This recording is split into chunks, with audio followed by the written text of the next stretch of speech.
Now the long wait is over. Today, we are proud to introduce a new full-frame mirrorless camera, the a7S Mark III, which will completely change the way creators can see the world.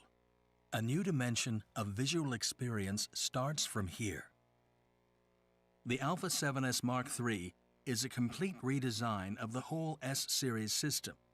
Everything is new, including the image sensor and processor. Our goal is to meet and exceed expectations of the creators who've been waiting so long for this camera. Since its sensational debut back in 2014, sensitivity has been the root of the a7S series. Carrying on this legacy, the new a7S Mark III opens the unknown world of visual expression thanks to a newly developed Sony Exmor-R back-illuminated CMOS sensor. To assure overwhelming picture quality, the new image sensor has 12.1 megapixel resolution, securing a large pixel size. Now, evolved with a back-illuminated structure, it produces the best ever 4K quality combined with high sensitivity. Pixel size matters because a large pixel is indispensable for shooting high-quality movies. The larger the pixel, the more incoming light with less noise, resulting in higher picture quality for all kinds of shooting occasions. On top of the legendary S-series standing for sensitivity, the a7S Mark III has been enhanced with speed as well. The new image sensor boasts twice the data readout speed and a new focal plane phase detection autofocus system. The back-illuminated structure benefits not only in increased sensitivity, but also the data readout speed performance. In addition, a large amount of autofocus data can be transferred in real time. These improvements will greatly expand shooting capabilities and expression. To realize supreme imaging experience and versatile operation, a new image processing engine has been created, the Beyondz XR. This consists of two different processors combined and enhances up to 8 times higher processing performance compared to the conventional system. The innovative new engine is born with a new architecture, having capacity aiming for future imaging experience. By combining the performance of the new image sensor and the new image processor, an enormous amount of data processing in real time can now be realized. This initiates a whole new dimension of visual expression. What is a new dimension of visual expression? The new a7S Mark III boasts the best ever supreme 4K movie quality in alpha history. The a7S Mark III utilizes the rich data of full pixel readout without pixel binning or line skipping in every 4K recording format for every recording frame rate. The astonishing sensitivity performance allows creators to have more flexibility than ever to control exposure while maintaining beautiful picture quality. This is true for all lighting conditions. Performance in low-light situations have been improved on average 1 stop or more in mid to high ISO range when shooting S-Log3. The dynamic range is a wide 15+ stops for movies, allowing you to capture from shadow to highlight in various shooting scenes and conditions, and offering excellent flexibility during the post-production process. A new addition is the 10-bit depth, which has 4 times richer gradation compared to 8-bit, and 4:2:2 color sampling is available in every recording format and frame rate, either in 4K or Full HD.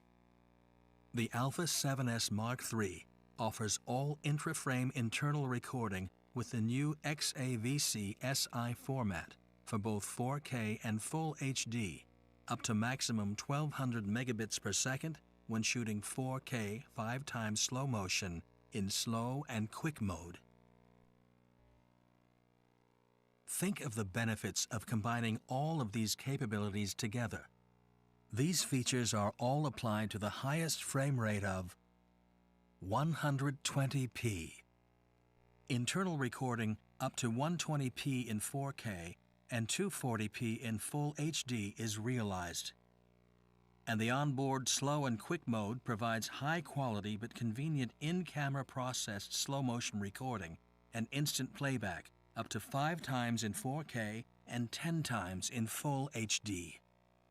All the latest Sony's autofocus technology, cultivated with Alpha, has been transplanted and evolved in Alpha 7S Mark III. Autofocus in movies is available in every recording format and frame rate, including 120p, where precise autofocus is required. You will experience the new shooting style, operation, workflow, and visual expression, overturning the common sense of manual focus control, opening the age of autofocus in movie shooting. The camera includes Sony's industry-leading AI-based real-time IAF, which has been refined to perform 30% better. Real-time tracking is also possible with the touch of a finger. Autofocus performance of Alpha 7S Mark III is not realized by the body itself. Lenses must equally respond as well. With over 50 native E-mount lenses, the Sony Alpha lens lineup is ready for the overwhelming movie autofocus and image performance when combined with the new camera. With all these advanced features combined together, the Alpha 7S Mark III will surely keep you inspired to create images like no other. This footage has been shot at 120p and edited to 5 times slow motion. Note how every single frame is in focus, even with such a shallow depth of field, even at an amazing sensitivity. When shooting 120p, your shutter speed needs to be higher, meaning sensitivity becomes even more essential for high frame rate shooting. Again, the large pixel does matter. For professional works, post-production workflow is critical. The Alpha 7S Mark III offers a variety of features to support this. The Alpha 7S Mark III includes S-Log2 and S-Log3 gamma curves, and the S-Log3 achieves up to 15+ stop dynamic range with 10-bit depth, expandable to ISO 160. S-Log3 matching with professional camcorders in colors and tones has been improved for multiple camera operating scenes with Sony Cinema Camera Venice or professional camcorder FX9, for instance. The Alpha 7S Mark III also allows unprocessed 16-bit RAW output to an external device over HDMI, with frame rate selectable up to 60p. A full-sized HDMI Type A terminal provides a more secure connection with simple compatibility with other HDMI devices. The Alpha 7S Mark III adds XAVC HS format recording using HEVC or H.265 codec, which has approximately doubled compression efficiency. It has an option for the convenient and instant workflow onboard hybrid log gamma, where you will experience finer gradation and smooth highlight roll-off thanks to the 10-bit color depth. In addition, Creative Look. The camera features 10 types of in-camera presets available for both stills and movies. This is helpful for quick delivery and saving you time without post-production. The whole system is redesigned for professional visual expression and operation. The Alpha 7S Mark III includes optical 5-axis image stabilization, which has been greatly enhanced with the new active mode dedicated to movie shooting, keeping 4K quality. It offers you very smooth and stable gimbal-like footage, especially when Sony's native wide-angle lenses are mounted. Please see this handheld footage stabilized only by in-camera active mode when walking straight. When shooting 4K, the new image sensor and processing engine reduce rolling shutter 3 times more than the Alpha 7S Mark II. Please see the result of minimized rolling shutter effect. For high-quality expression, the Alpha 7S Mark III utilizes plenty of data, inevitably generating much heat. In order to minimize thermal limitation, effective heat dissipation measures have been newly developed, allowing for extended continuous 4K recording. For instance, the camera can shoot 4K 60p 10-bit 422 all-intra for over an hour until the battery ends. Additionally, the camera's multi-interface shoe supports digital audio interface for superb audio quality. Audio signal is digitized in the microphone and directly transferred to the camera in clean digital form without the need for external power supplies or connection cables.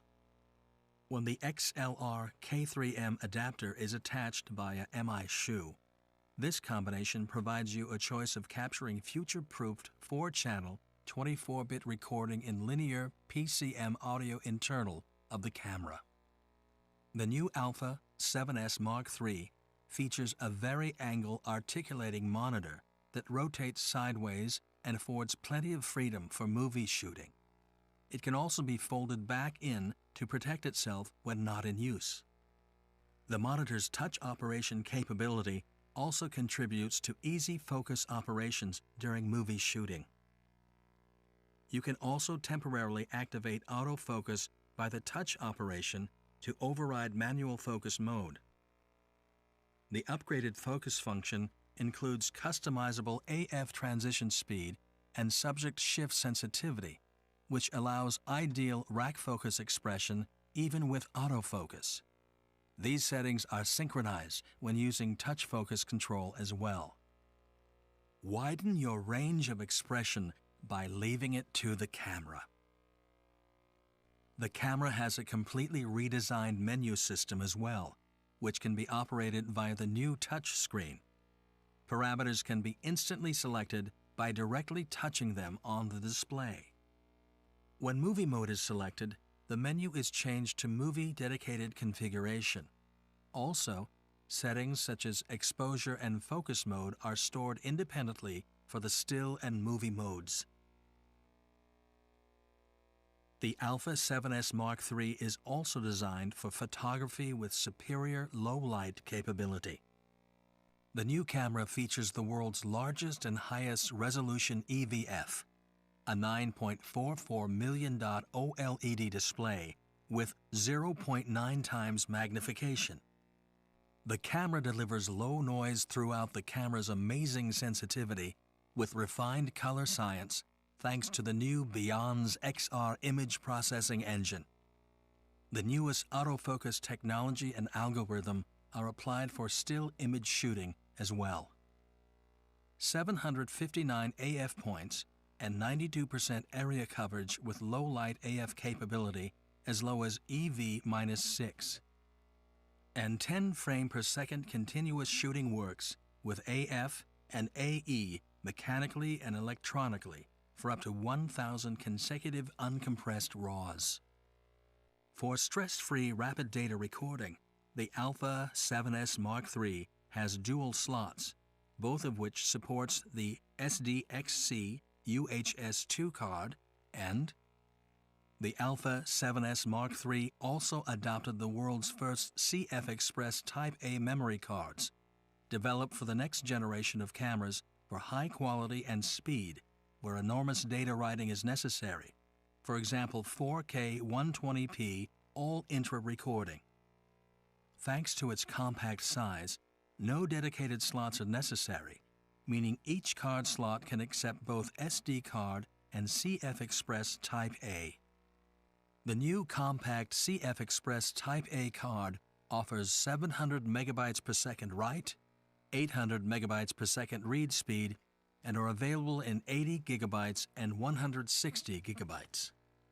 Also, a new card reader for the CF Express Type A and SD card will be available.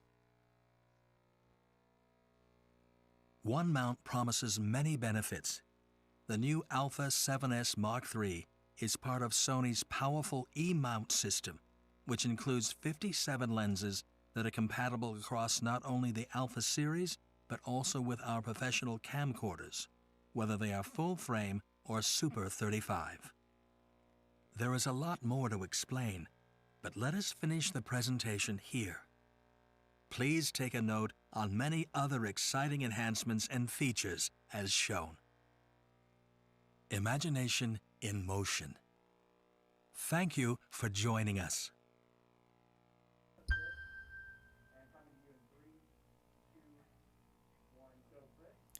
Good morning, and thanks for joining us today. I'm Christopher Robinson from alphauniverse.com and the Alpha Universe podcast. Now that we've seen the introduction of the a7S III, we'll be taking your questions with a series of live Q&As with Sony experts, as well as photographers and filmmakers who have had a chance to actually use the new camera. Before we get to our first Q&A with Chris Burkhardt and Sony's Mike Bubalo, let's have a look at some of what the creators did with the a7S III.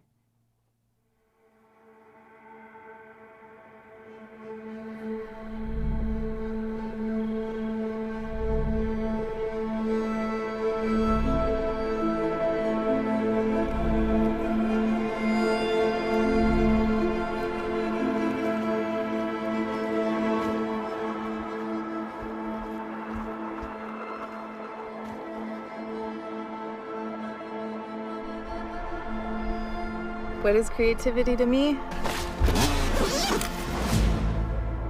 I guess you could say it's my oxygen. It's how I breathe.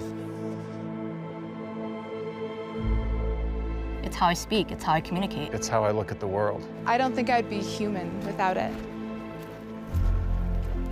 Creativity is necessary. For me, it's therapeutic. It's the difference between living and existing. Maybe now, more than ever, storytelling feels like it really means something. There's a real chance for revolution, and I've used that word specifically. As photographers, we design worlds and create these experiences for others to view through our work. I pick up a tool, a camera, and that's my modality of creativity, but you can go out and you can express yourself any way you want. We all have a different thumbprint. When I have a camera in my hand, it's when I feel most comfortable. When I'm out exploring, out shooting, that's when I feel most at peace. Now the technology just keeps getting better and better and better. The Alpha 7S changed my career. I mean, I could see in the dark, basically, and there's no other way to put it, right? A veil had been lifted. It completely transformed what I could even imagine was possible. It was just a huge deal back then, and it's still a big deal now, and for the S3 to come out is massive. I think some people didn't actually think it would ever exist. But if I know one thing about Sony, the Alpha 7S III is gonna be a complete game changer. Come on, baby. Woo! 120 frames per second at 4K. In the dark. I feel like the things that your eyes are able to see with this camera, it's like you're in a completely different world. Do you mind standing on the edge? This is mental, dude. We're shooting at 20,000 ISO. And it's perfectly clean. The autofocus is by far superior. The screen feels nice and solid. Man, this flip screen is so nice. Oh my God. How sick is that? This is unreal. Crazy. I seriously want to go back to every place I've ever been and shoot it with this camera.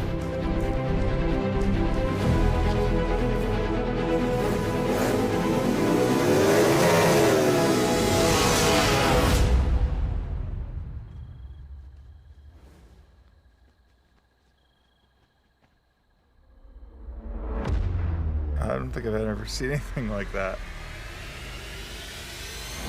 All right, so we're gonna take it from the top. Bucketa, chop.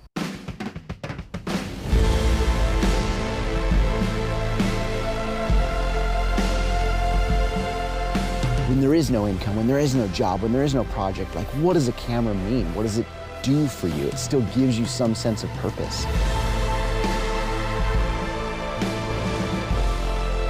Every once in a while, something comes around that changes the way we see the world. It's one thing to have something that can shoot rad slow motion and low light, but to have it in a small package can help you tell more meaningful stories. Some of the best shots of our lives right here, guys. Isn't that the whole point of creativity, to share your stories, to make a connection? This is why I love shooting. It brings people together on both sides of the camera. And I would say that in many ways, that's what the world needs more of. It needs more of your perspective, your vision. And when you find other people that share that vision, that's when you find your family.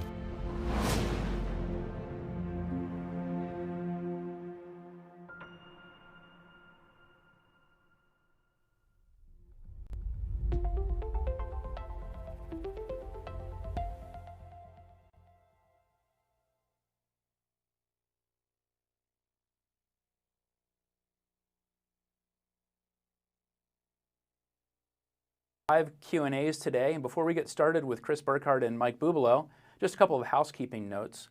Please enter your questions on the alphauniverse.com page. You can hit the question box right there and submit.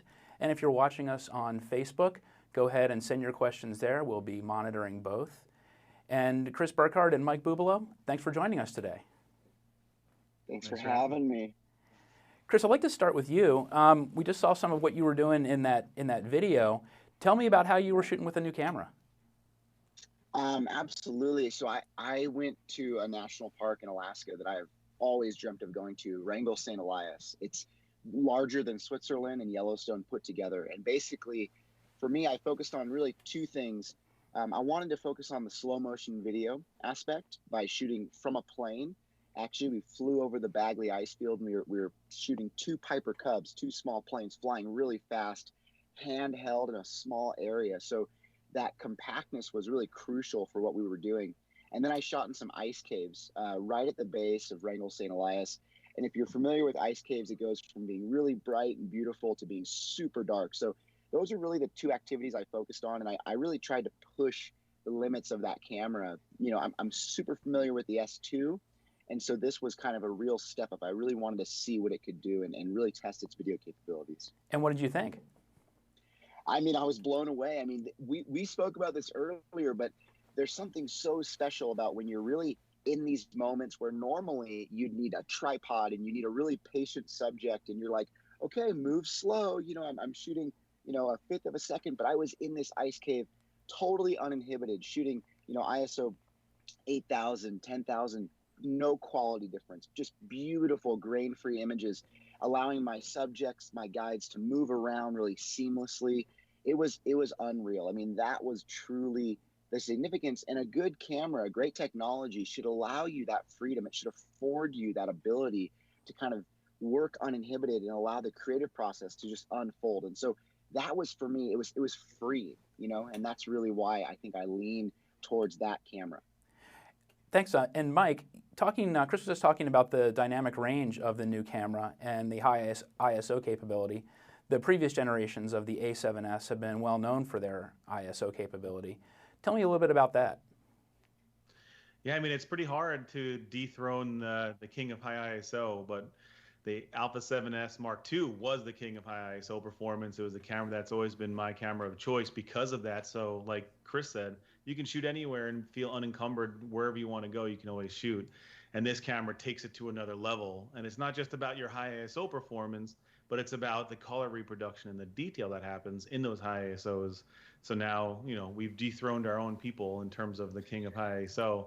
And that on top of having over 15 stops dynamic range makes this camera have possibilities that we just have, that no one's ever had in this type of camera before. And it's pretty impressive and opens up a lot of creative opportunities for a lot of people. And what is the ISO range on the new camera? Goes up to 409,600, which sounds crazy, which is the same maximum as it was on the Alpha 7S Mark II. But in my personal experience and some of the stuff that I've seen Chris shoot, I mean, it's usable in the 50,000, 100,000 range, and you can still create content at 400 and still be able to share it. It's really does. Like when I say it really changes the way you can create, it really does change the way you can create. So Chris, what were you shooting at? That's so significant what you just said, that is it's actually usable at those high ISO ranges.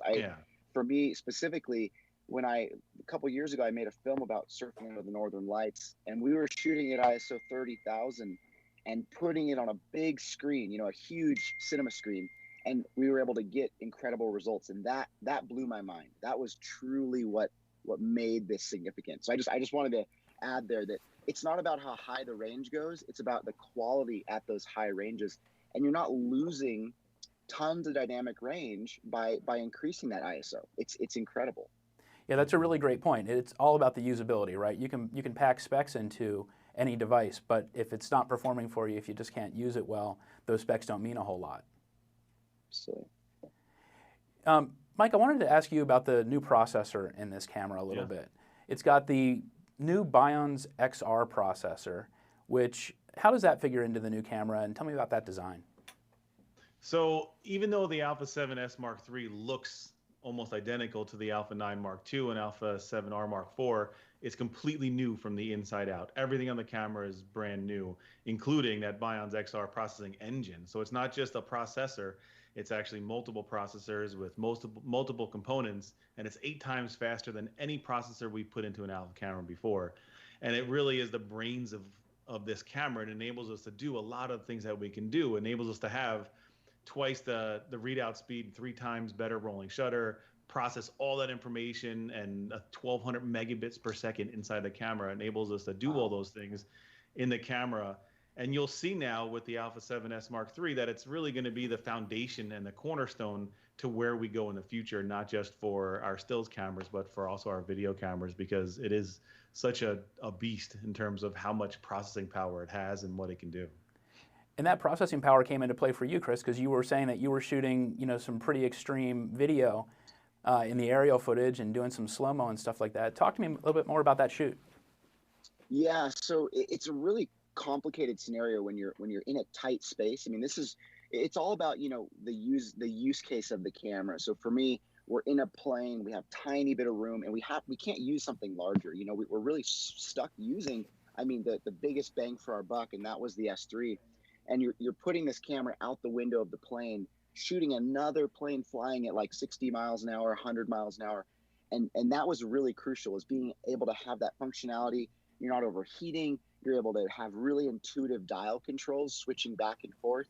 And I think the beauty here was the real kind of question mark, the what if, was how good of quality is this slow motion, right? And I was blown away. I mean, it was incredible. It felt like we were shooting off of a gimbal, right, up in the air, shooting this other plane right below us.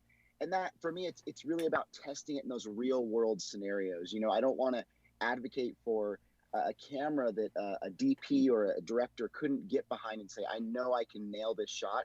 And what it does is you realize it opens up a whole new world of what you can do, because you can literally see in the dark. I mean, that is the true game changer. And I mean, that tagline, it's real, it's raw, and that's what the camera really truly does for you. It opens up a world of possibilities where normally tripods are like a ball and chain you'd have over your back and you'd have to drag around. You don't need that. Right. Again, it's about that usability, that performance, and being able to really put it to good use when you're out there in the field. And like you said, tripods, I mean, tripods, we all know we're supposed to use them, and we all hate using them, and we all leave them in the car, right? We love them, and they have their place, but man, when you can move around with the simplicity of not having it and knowing that it's like nighttime and you can shoot slow motion because you can bump that ISO up, that's special. Like, people are going to create footage that we've never seen before because of this camera. Yeah. And you were mentioning just now when you were in the plane and you were shooting in some of that kind of those demanding conditions that the camera did not get hot on you, didn't overheat on you. No, I mean, that's one real big factor, right? Is obviously it's kind of like nobody likes to talk about that, is like, what's the runtime? How hot do these things get? And, you know, obviously we're in Alaska, it's a cold environment, but inside these cockpits, it gets warm, right? And so we really wanted to test it by running it like as far as we could push it. And yeah, there was 0 overheating issues, which was really awesome. And I think just the intuitiveness of the controls from a video perspective, obviously, and a stills has evolved a lot. Mm-hmm. Mike, could you speak a little bit to the heating and how Sony has overcome overheating issues with the a7S III? Absolutely. So it was, again, like, this camera was really purpose built for this customer, for the professional videographer. We had that customer in mind, and then we built the perfect product for them. So obviously being able to dissipate heat and heat management was one of our number one priorities, but we didn't want to take shortcuts. We didn't want to compromise. So we have, from the inside out, this entirely new heat management system that incorporates much of the inside of the camera. And we didn't want to have to put in fans, because once you put in fans, then you lose dust and moisture resistance. You create noise, so you can't use onboard microphones. So we created this this heat management system that actually works with the materials on the camera and incorporates totally inside the camera to give us over hour-long recordings in 4K 60p all-eye at huge bit rates, or until the battery runs out, and even longer run times when connected to USB power. So the possibilities are really endless. The chances of it overheating are pretty slim. So. And actually, we got a question here that just got submitted, and a question for you, Chris, to talk a little bit more about the heating, a little clarification. So you were shooting for how long in the plane in those conditions? Yeah, I mean, we were running this camera as long as humanly possible. 20-minute, 30-minute video clips. Obviously, and the key thing here is that when you're obviously in Alaska, again, it's a cold environment, but the sun is beating down in this tiny cockpit, and it gets really warm, actually, like surprisingly warm. It's like a sauna. And so, yeah, we were filming for hours on end up there, because the light's only so good for a certain period of time. So really trying to hone in on just being able to not only shoot normal footage, but slow motion, which was really our focus for that, which I don't know if you're familiar with, but it can tax a camera, right? That's kind of the beauty here, is that we were really putting that to the test. Big bank rolls, with the plane shooting straight down, shooting kind of over the pilot's shoulder and whatnot, and zero issues. In fact, I was surprised and slightly concerned that the camera was going to be much larger because of the heating and cooling. I had heard, hey, this thing has incredible cool down capabilities. It's not going to overheat on you. Run times are better, efficiency's better, and I was shocked because it just fit in my hand just like any other of the R4, R3 range. Mm-hmm. And how long did you have the camera actually, Chris? I had it for longer than they probably wanted me to, and I tried to keep it after that. But I had it for about 2 weeks, and to be honest, there's this line in the video. It's really funny. It's like, I want to go back to every place I've ever shot and shoot it with this, because it's so true. I mean, I'm thinking of the Milky Way, and I'm thinking of Northern Lights. I'm thinking of all these scenarios where, for me, I love the idea of going back and creating a better image, a better result. And that was kind of obviously it was summertime. I couldn't go shoot a lot of these things I wanted to do. So I'm just dreaming up ideas of how I could take this thing and shoot it at ISO 16,000, which is I believe that's its native ISO range or something like that. I mean, it's incredible being able to just utilize this thing as a real tool in your toolkit. Yeah, you talk about going back to places and sort of just re-exploring them and seeing them with that new eye, and knowing that there's different things that you can do now. That's really a powerful, kind of a message. That's a powerful ability, right? Is to be able to rethink all the places that you've seen one way and think about them a new way. Also, it should be mentioned, this is something that people won't think about, but the screen, the way it articulates. So the screen folds out, kind of like the new vlogging camera, the Z1, whatever it's called. So that allows for maximum flexibility and creativity. Obviously, if you're a filmmaker, you want to put the camera on the ground, you can look at the screen. If you want to have it above your head, all of a sudden you've got a 3-4, 4 foot extension, right? Because you can reach this thing way up there. Being able to shoot in a confined environment, or in a creative environment where you want to put the lens right next to an ice cave or right outside the window of the plane, that screen articulating is huge. I mean, it sounds silly, but that's an absolute game changer, and something that I requested. A lot of the other Sony Alpha professionals requested. So that was a really big help and support. Yeah, and that screen, as you mentioned, is also a touch screen. So it's all touch capable or touch controllable. So you have even more versatility. It's not just about being able to get that screen out of the way and be able to see what you're doing. It's about actually being able to control the camera. Mm-hmm. Exactly. So Mike, can you talk a little bit more about that touch screen and how that's working? Yeah, so there's an entirely, to Chris's point, having that variable screen is impressive, because like he said, small spaces, you can put it against the up against the windshield of a car on a dashboard and be able to see what the camera's seeing and be able to do these things, and or put it on a video rig without having to and be able to see what the camera's seeing. And most importantly, sometimes when you're in those situations, you can't access the menu and change settings, but now you can customize one of the buttons on the outside of the camera on the top to access the menu, and now the entire menu is touchscreen capable. So you can be able to go through the menu, scroll through that menu, and be able to do everything from the touchscreen. Beyond that, I'm sure we've worked with Chris, we've worked with tons of people. Again, this is a product that we designed specifically for this market, and we've been working with thousands of photographers and videographers over these years, for the last 5 years, to create the best menu system. And now we have like a vertically driven menu system that now has your subject on the left, the folders in the middle, and then what's within those folders on the right-hand side.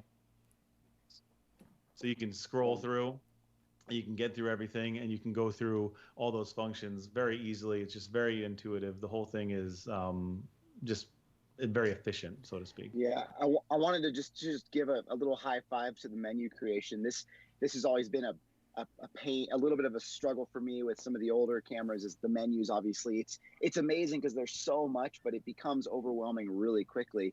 And this menu was so intuitive. I mean, literally, it's completely redesigned. So it takes a minute to kind of, if you're used to using the R4 or the S2, but the moment you dive in there, you're like, oh my gosh, all the things I need, like video settings, they're all right in front of me. And that was huge, especially in really like crux situations where you need to switch something fast. You're going between shooting modes. You want to shoot in flat light. You want to, this and that. It's right in front of you. And that was a surprising change, actually. Yeah, and we're going to get a full tour of that menu system in a Q&A in just a bit here with another member from the Sony Pro support team. But Chris, I want to talk to you just a little bit more about that experience of being able to use that menu that way and how that was kind of freeing for you. I find that menus, they can be complicated. A lot of it is just kind of getting used to it. But this menu is more intuitive and has just been laid out in a totally different way and really reimagined. Exactly. Yeah. So it's kind of funny when we dive in. This is the nerdy side of us coming out because we love this stuff, right? We love the things that save us seconds of time in those situations. That it's immense. It's really important, right? And being able to obviously switch between shooting modes, switch between frame rates, and just be able to obviously dial in a custom menu setting. As Mike mentioned, that was really easy. As were before, custom menus are kind of challenging, but having everything you want right there was great. I found, at least for me, the key thing is also that ability to put the camera like in the front of a windshield and use the touch screen when the screen is facing you. I mean, before it was like, take the camera and basically flip it around and try to dial it in and then push record and set it up, hoping you're getting the shot. This is a game changer. I mean, you can have the camera pointing directly down, pointing directly up from the ground and dial in your menu settings right there. That's an incredible feature that I think shouldn't be understated. As much and as important as the technology is of the low light, the new sensor, this is like a really incredible feature. And it mostly just saves you time and energy. And again, for me, I'm not the tech savvy dude here. I'm all about experience. And when a camera can heighten that creative experience, it's freeing. It takes the shackles off and allows you to focus on, what do I want to create? What do I want to do? I want to get this POV shot of me and the pilot, or an ice cave image where I'm like, bringing the camera right along the wall of the ice cave. That's really special to me. And talking about the ice caves, tell us a little bit more about that shoot. I'm really intrigued by that. I've never been up there to that part of Alaska. I mean, ice caves are a really special phenomenon, right? And we're lucky enough to be able to go into one kind of early summer because they usually shut down. But this scenario was just so unique, right? Being able to be in a situation where we had an ice cave that was really dark, right? The deeper you go, the darker it gets, right? And so you're almost thinking, every 10 feet I step back, I've got to bump it up another like 200, 300 ISO. And we were in the very back of this thing, probably like 300, 400 feet back, right? There's a waterfall in the middle. I've got my guides moving around. They're going across this like kind of technical little traverse. And that was so unique because I didn't have to tell anybody, hey, slow down. Hey, do that. Like, just pause right there. I could just let people move around freely. And in the past, that, shooting in ice caves or shooting in low light situations, you're shooting at like a second or a fifth of a second, depending on the amount of light in there. I mean, these are notoriously dark. right? But also notoriously beautiful. And what you find, to Mike's point, the dynamic range, right? Let's dive into that. What does that mean? It basically means the ability to kind of bring back that detail in the shadows and in the highlights. Talk about a harsh situation. Ice cave, you have sun coming in usually from one entrance, and the rest of it's dark, or it's a saturated blue.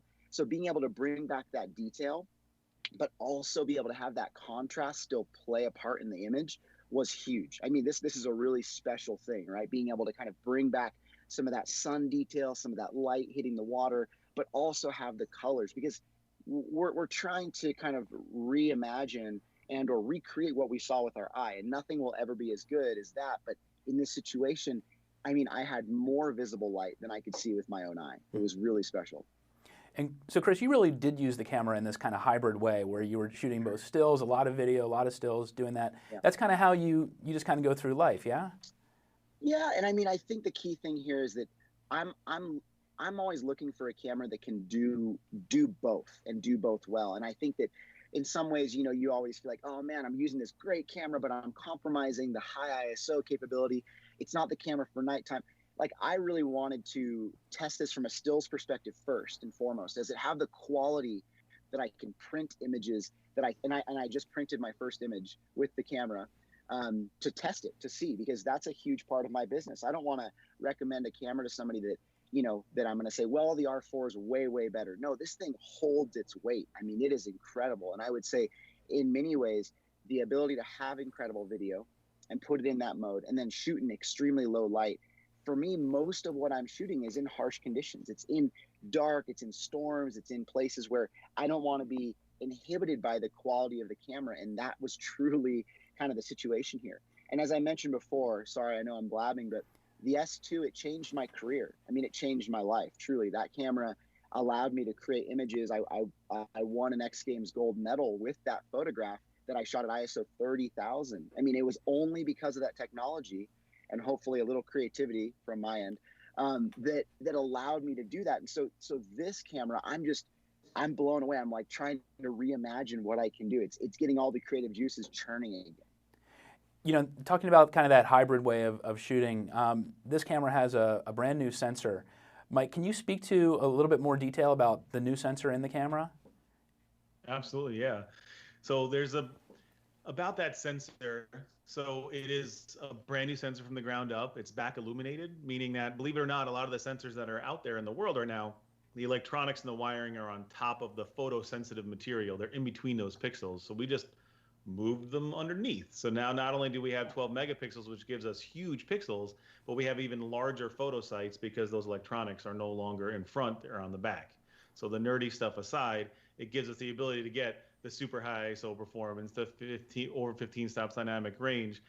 But on top of that, we wanted this sensor, again, was purpose built for the best 4K image quality. It was purpose built to give you the best possible 4K you could possibly get, because we have full pixel readout in every single mode, from 30p, 24p, all the way up to 120p. There's no line skipping, no pixel binning. It's full pixel readout all the time.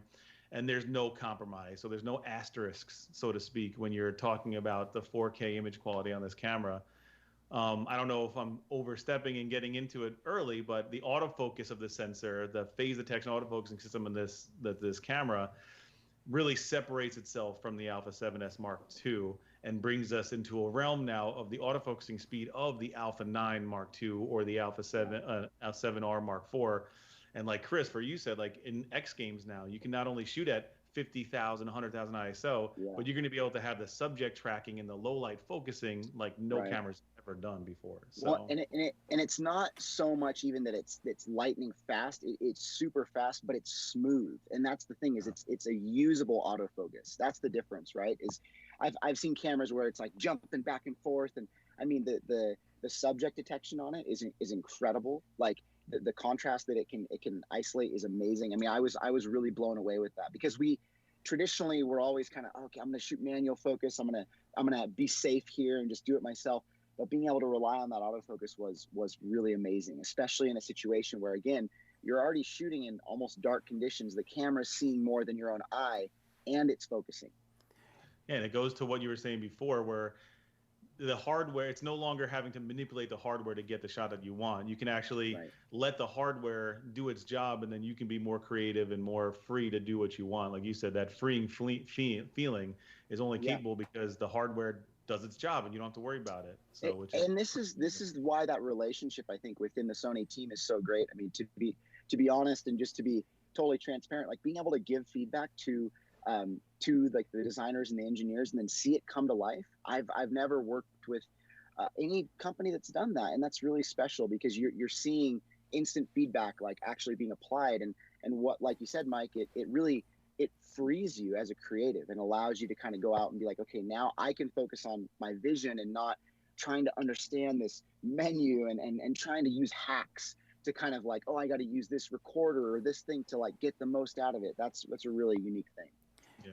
And Chris, we got a question on Facebook. Not on Facebook. We got a question submitted to Alpha Universe for you, asking about how you use autofocus and whether you use it for both stills and video.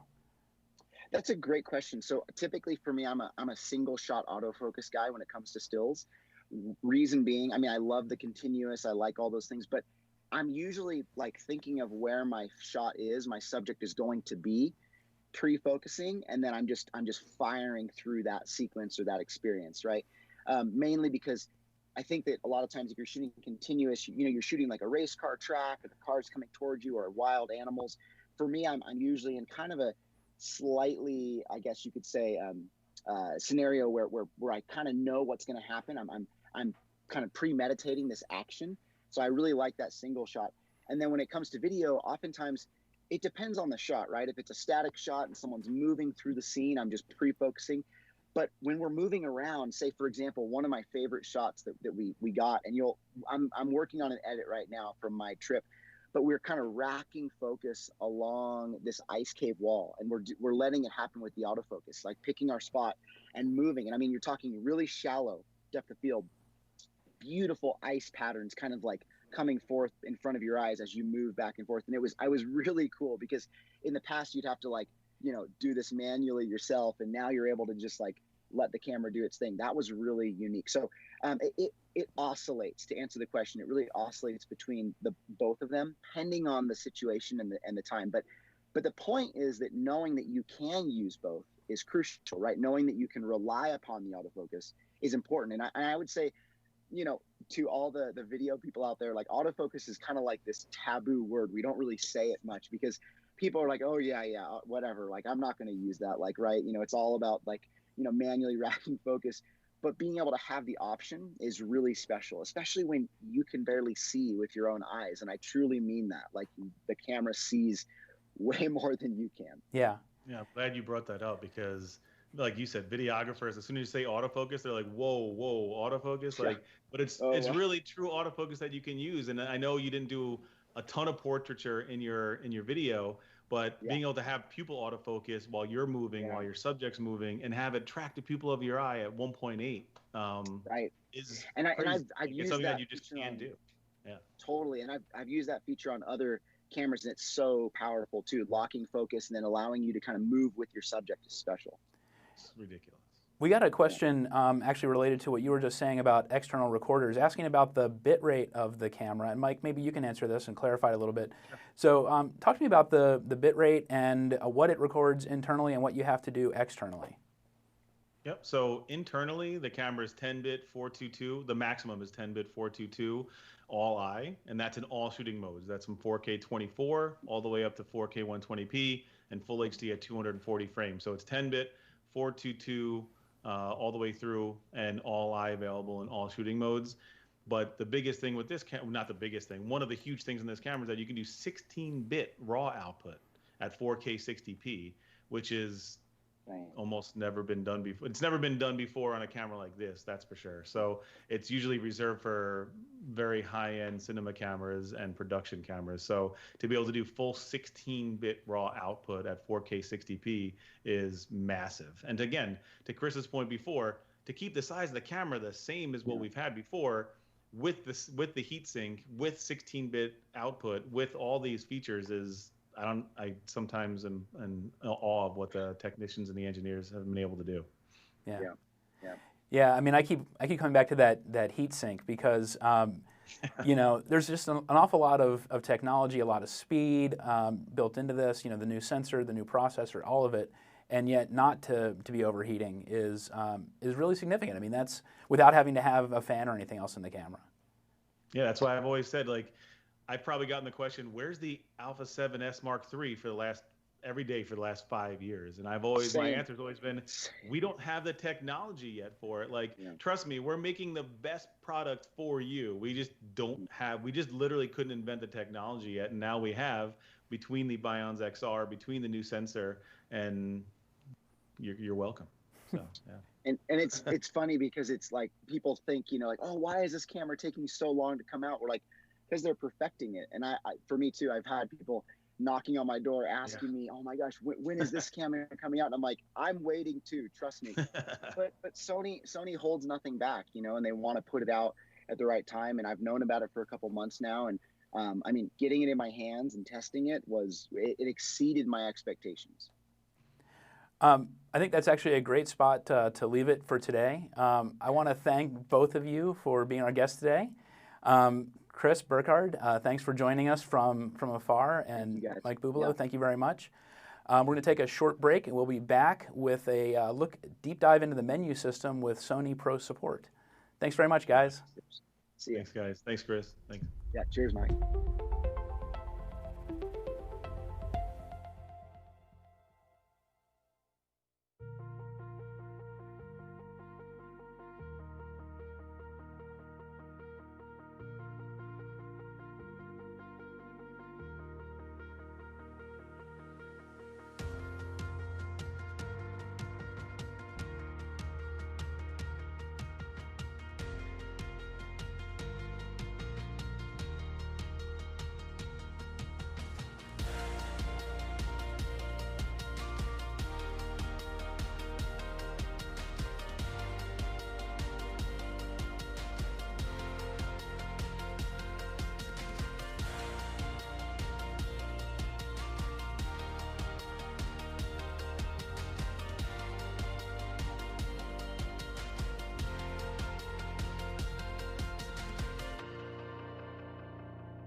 And welcome back, and thanks again for joining us today. I'm Christopher Robinson from alphauniverse.com and the Alpha Universe podcast, and I'm joined by Sony Pro Support's Van Nguyen. Van, thanks very much for being on the live cast today. Hey, I'm very excited to be here. Before we get started, I just want to remind everybody that this is a live Q&A. If you're joining us on alphauniverse.com, you can feel free to submit a question on the page there. If you're joining us on YouTube or Facebook, go ahead and submit questions. We are monitoring those. And Van, I'd like to really just dive in. You're nicely set up. You've got the camera right there with you. Perhaps you can give us a look at the camera on the outside, and then let's take a quick look through the menus. Yeah, so you've probably seen some of the visuals. I'm going to switch over to my other camera here so you can see it looks very similar to the Alpha 7R Mark IV or the Alpha 9 Mark II. Of course, the C1 button is moved, so we've got the video record button, the record button there, and C1 over here. Real quick, I'm going to turn the camera to the side here so you can see there is a new door mechanism. So a lot of people, they liked having that extra lock there. So you're going to basically pull down, slide back, and it flips open. So you've got the dual card slots here. Again, both can accommodate an SD card, UHS up to UHS Phase 2, or the new CF Express Type A cards.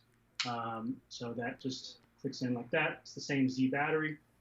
There is a new cable lock on the side here, which I've got plugged in. So I'm supplying some additional power with a USB-C cable here, and I've got a full-size HDMI plugged in so we can see kind of the internals of the camera. But real quickly, I do want to point out, there are a couple of jacks right here, which I can still close if I want to. There's a microphone jack up on the top and a headphone jack here, so you can monitor your audio.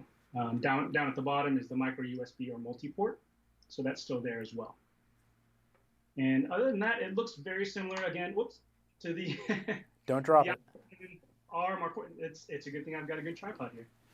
So the Alpha 7R Mark IV and the Alpha 9 Mark II. So in terms of the ergonomics, the grip, and the feel of it, so very similar there. Something that I will point out that I don't know that everybody picked up on is here in the iCup, the viewfinder has we've repositioned the sensor here. So whenever you have your face up to it, it seems to be a little more flush. If you look at the previous iCups, the sensor for the auto switching for the EVF was up at the top, and it was a little kind of indented. So occasionally you would get some dust or some dirt inside there, and it would make the transition between the viewfinder and the monitor sometimes kind of bug out. So we would always kind of tell customers, hey, get a little cotton ball or a little lens cloth and just kind of clean out that sensor. But because they redesigned it, it looks like it's going to be a lot less of that kind of malfunction or in an unintended operation. Mm-hmm. So that's really good to see. So little things like that really show that the product designers have really been kind of taking the feedback and implementing it to the best of their ability. So. You guys ready to get to good? Yeah, good? Since you got the camera right there, let's. I know everyone wants to see these new menus we've been talking about, so let's dive in. And I just want to put a disclaimer out there that all the friends and photographers that have been hitting me up, I really have not had this camera very long, so don't hold me okay, so let's go to the internals of the camera here. So I've got a little setup here. I'm gonna kind of level it out. First and foremost, this is kind of the standard view. If I hit the display button, I can kind of cycle through these different overlays, and this is kind of the all info kind of overlay. So you've got very, very familiar at the bottom. You've got the exposure settings up and down the right side and the left side. A lot of those things kind of stay the same. Something that gets me really excited is up at the top. You can see I'm already set to XAVCS 4K at 120 frames per second and 422 10-bit, which is amazing that this camera can shoot that to an internal memory card. But the menu is probably the thing that people have, transitioning, especially customers who have transitioned from other camera manufacturers. It's the biggest gripe that I hear from customers a lot of times. So when I hit the menu button, it takes me into here. And while I'm doing this screen sharing, I'm unable to use the touchscreen to navigate the menu, so just kind of heads up. But I can switch to the other view in a second and kind of show you. But this is it. So as Mike and Chris Burkhardt had said in the segment previous, it's more columnar. It's basically columnar. Columnar? Yeah, I don't know what the term would be, but it's more laid out kind of vertically. So or horizontally, I guess you should say. So you got the tabs across the left side of the frame. Here we've got shooting tab, the exposure and color tab, autofocus or focus tab, playback, network, and setup. And one of the things that we've done is we've really kind of reorganized a lot of things so that it seems more natural to get to what you're looking for. So for instance, I'm on movie mode on the mode dial on top. And so the first thing when I go into image quality here, this page is movie quality settings. So I can go in here to file format, and here are all the new file formats that are available. XAVCS 4K, that's been on previous models. There are some new formats here, so XAVC HS 4K, and then of course XAVCS I, which are the all intra modes here, so 4K and HD versions. So the newest one that probably customers are going to be really excited about is this XAVC HS4K. So when I select that, you do get a little message saying, hey, just be warned, you have to have a corresponding playback environment to be able to watch this video. So hopefully you know what you're doing, and you can edit it and package that and deliver it as you need. So when I go to movie settings now, I've got the ability to shoot 4K at up to 120 frames per second. So, which is pretty awesome. Again, there's the warning. Not every, PC or Blu-ray player or anything is going to be able to play back this quality. The next option here, so this is the frame rate, of course, is the record setting. So here you get to select your bit rate, your color subsampling. So you've got up to 280 megabits with 422 color subsampling and 10-bit color. That's available here, and these options will change depending on the file formats that you're using as well. So, for instance, if I back up and I go to maybe the All Intra 4K, I think a lot of people are probably interested in understanding what's available here. So here you've got that All Intra capability up to 60 frames, and of course up to 600 megabits internal. Now that's the only option here, so it's grayed out. And when I try to select it, it says, hey, this is the only option basically. So you can't change that. When you select All Intra 4K at 60 frames per second, it's going to be what it is. Van, while we're talking about these 4K settings, we got a question in from YouTube asking about when recording in 4K, does the screen black out if you're using an external monitor? So it does not. So that was something that we actually got a lot of feedback about. So yeah, if you were recording to an external monitor, you can actually set that up as well. So and a lot of those external recorder questions, you're going to be spending a lot more time down here in the setup tab, which is where you would find typically your HDMI settings and that type of thing. So I can kind of get to that. And kind of related to that, we got another question in from YouTube asking about the CF Express media and what it will be used for. Just thinking about that related to where you would go external versus what you would do internal. Yeah, so again, we didn't want to compromise with regards to, the capabilities of the camera or anything like that. So you can actually do quite a bit internal. Almost all of the record modes that are available, you can shoot internally with the CF Express card, which is here on the left side. This is a standard SD card here, so you can kind of see the size difference here. But depending on that card, you should be able to shoot everything. The only time that you would want to shoot to an HDMI external recorder at this point is if you need that 16-bit RAW, which is massive. That's the only thing that you can't do to the card, basically. Gotcha. I interrupted you as you were going through the menus, so please continue. No problem. We're doing this live. So yeah, I wanted to show for that that question, the person who asked the question, this is where you would get to the HDMI output settings. And then of course you can select, record media and HDMI output, all the resolutions. Here's the RAW settings here. I'm not connected to a 4K switch, so unfortunately I can't stream 4K out to my HDMI right now. But that's something that you can test out in the field at some point whenever the product is available. But yeah. So the other thing I want to show is up here at the top, we've moved the My Menu option to the very top. So it's much faster to get there. Of course, you can actually go in and set up the My Menu so that it shows up first when you hit the menu button on the back of the camera. And this is really nice because this is fully customizable. I put in a few options here: peaking display, format the cards, record media settings, just things that are a little more kind of deeper down in the menu that I want to be able to quickly access. And so, the My Menu system is really kind of a nod to, hey, if you are getting to this point where you want this to be an extension of just, your thought process, we don't want to limit you to that, to how we've organized it, so you can actually organize it yourself.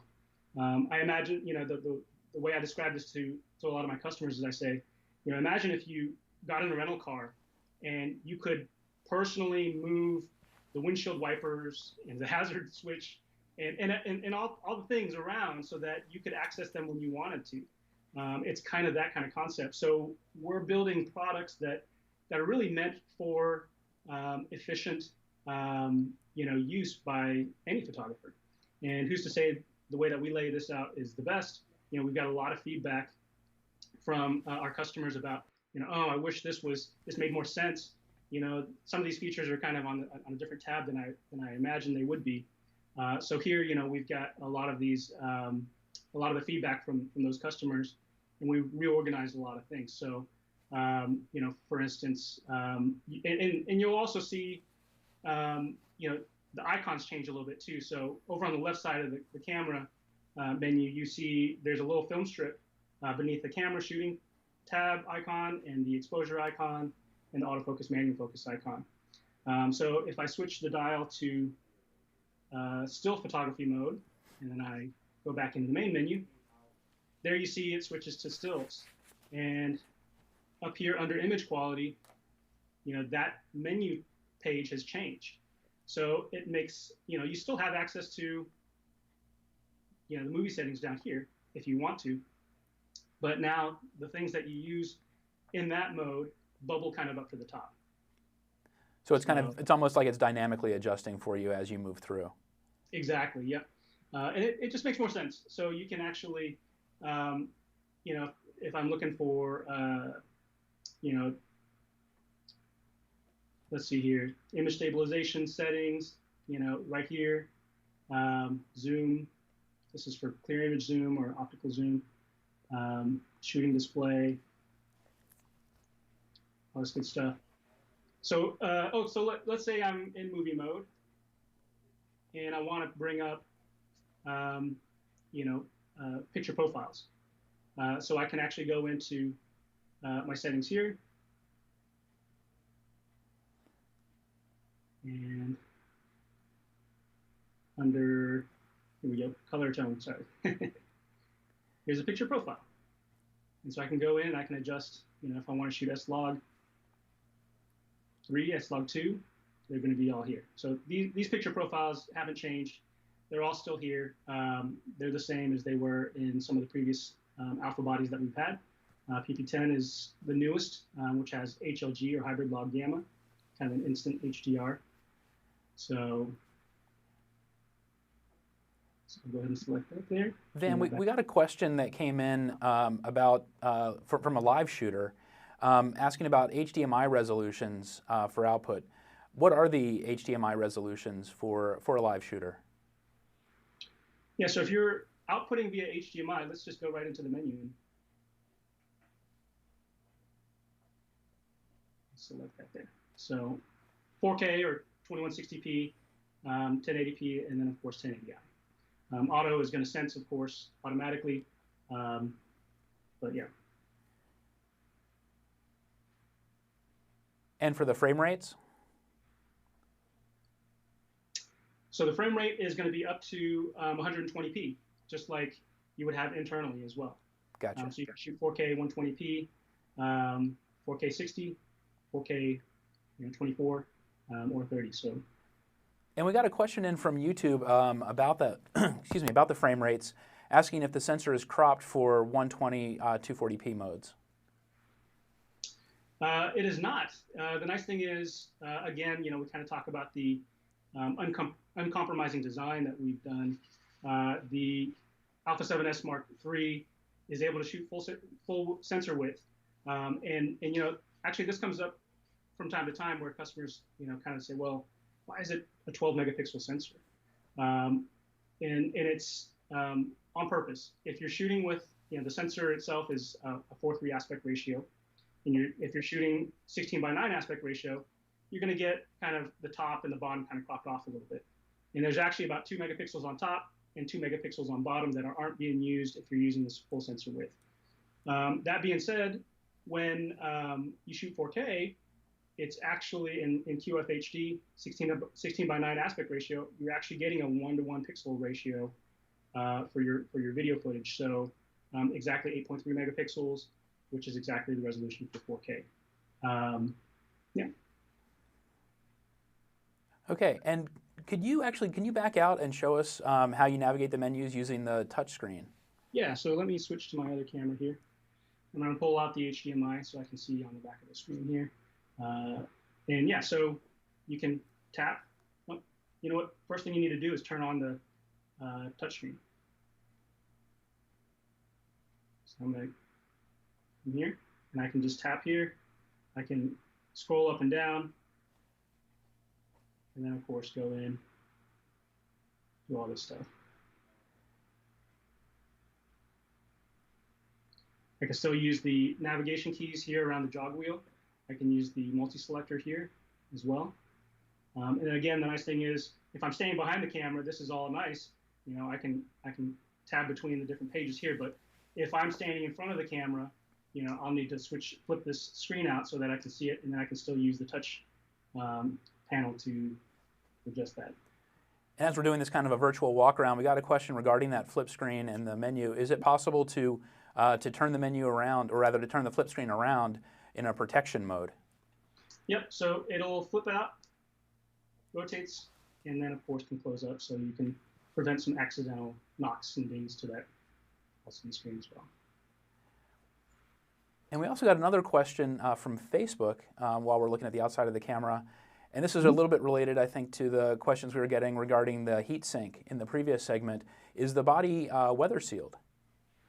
Yeah, so the body is weather sealed, and one of the things that I noticed with especially the doors is, it seems like the channels here are deeper, so it actually feels really good in terms of, you know, how solid they are to press in and pull open. So definitely, you know, we'll have to see, you know, how the public tests it out, but it looks and feels much more robust than previous models, of course. So pretty confident in that. It's going to be really good. While we're looking at those connectors right there, this camera has full HDMI connector, is that correct? Yep, so I'm using a full HDMI cable here, and actually what I'll do is I'll take off this cable string relief here, so you can kind of see a little bit more. So the another thing that I noticed, and I'm not sure if this is final, is, you know, these little anchors here for the strap. They typically would kind of flip around, but and make noise when it clangs against the body of the camera. So hopefully they continue to use these anchor clips, because if you're going to be using this on a gimbal or something, you don't have to take the time to try to take these little anchors off. You know, they'll be nice and noise-free. So you can see it takes a little bit of force, but you've got some really solid doors there, some really deep channels to keep that weather sealing really, really good. So yeah, full-size HDMI on the front here. So you'll notice this is typically where you would see a PC sync port for a flash, maybe an Ethernet jack if you're looking at the Alpha 9 Mark II, that type of thing. But with this particular camera, it's designed for video, for movie making, so a full-size HDMI jack there into that door. I know that was a really highly requested item. For anybody who's, you know, monkeyed with the smaller connectors, having a full size is just such a nice feature, nice attention to detail. Yeah, so you've got the mini jack here for the an analog microphone if you're using a third-party microphone. Of course, you've got the headphone jack there for monitoring, the high-speed USB-C, and the multi-port or the USB micro. Another thing that I want to point out is, you know, we do have the multi-interface shoe. The return of the multi-interface shoe up here on top. So I'm going to take a little cover off. And you can see there's little pins at the top here. So if you're not familiar with Sony accessories and Sony cameras, this of course acts as a standard hot shoe, but also allows you to connect other accessories like you know, microphones. And the nice thing about the Sony microphones is that the camera body itself will power the microphone. So if you've ever used a third-party mic and they don't have a battery indicator that tells you how much battery life is left, you're always going to run that risk if you're going into an interview or going to a situation where you're trying to record audio, and if that light turns off and you don't see it, you know, half of your movie is basically going to be no audio. You know, so nice thing about this is, again, the additional connectors up top, not only do they power the external microphone, but also allow for digital audio pass-through. So for accessories like the XLR K3M, our new XLR adapter, that has a digital mode, so you can actually have less interference happening when the signal is getting from the microphone down into the file. Van, we got a question from Facebook asking about the record button. Is it a dedicated record button? So you can customize it, just like a lot of a lot of the buttons on our Sony bodies. You can customize a lot of these for your own layout. Let me pop this strainer leaf back on. So it's kind of a different shape, you know. So you kind of straddle the doors here between these two pieces, and then hold it kind of on there. Press in the little plunger and turn to kind of lock it in. And I'm going to plug back in my additional power source so that my battery doesn't run out. And the nice thing is, you know, I'm actually using a MacBook Pro charger to offer power delivery into the camera. So, you know, in previous models, if you used an external battery supply, it would run out, and it would still draw a little bit of battery from the internal battery, or a little bit of electricity from the internal battery. So, you know, eventually the camera would just turn off. Here, in theory, I haven't tested it out myself yet, but you could, you know, go as long as you needed. So, but yeah, so let's. And is that battery? I'm sorry, is that battery the Z battery, or is it a new battery for this camera? So it is a Z battery. It's the same, yeah, same as previous models. So, and this will also be compatible with the VGC 4EM vertical grip. So you can have dual battery capacity, same grip you would purchase for the Alpha 9 Mark II or the Alpha 7R Mark IV. So let me switch back to the inside of the camera here. And you know, you had that question about the dedicated record button. So the nice thing is you can go in and you can customize pretty much, you know, all the buttons on the back. And definitely this is one of the nice things about the Sony system, is just being able to have that capability. Because again, just like the My Menu, we may not put things where you want them. And so to limit you to that, you know, is not what we're trying to do. So yeah, so I would go here to the Setup tab and Operation Customize, and then here are your custom key settings. So if I go into, let's do Movie Custom Key Settings, and you'll notice, again, a new menu here. By default, you know, it's just going to follow what you've customized in the stills mode. But I really like how, again, you know, you've got the column on the left, and makes it just a little easier to kind of see. And then, of course, the corresponding numbers on the left side are highlighted on the right side on the diagram. So if I wanted to go in and customize that record button that's up on top, I just go here to the top, and then I change this to something else. So by default, that's where the C1 button is, and that's where you know, you would activate white balance. C1 is still white balance. It's just the C1 button has moved. But if you want to put it back because you're using, you know, maybe the Alpha 7R Mark IV and the Alpha 7S Mark III, you don't want to confuse the custom buttons, then you can go in and completely customize this. And then we were talking a minute ago about the weather sealing, and the question about the new heat sink and overheating and everything, which is not a problem with this camera. But can you talk a little bit about how that heat sink does not affect the weather sealing? So the heat sink is internal. So, you know, if you look at some of the Pro cams that we have, you know, because of the way that the processor is set up, and it generates quite a bit of heat, they've installed, you know, active cooling systems. In an active cooling system, you actually have to have a mechanism to move air around and dissipate the heat. So that usually means you're going to have a fan, and also you're going to have vents.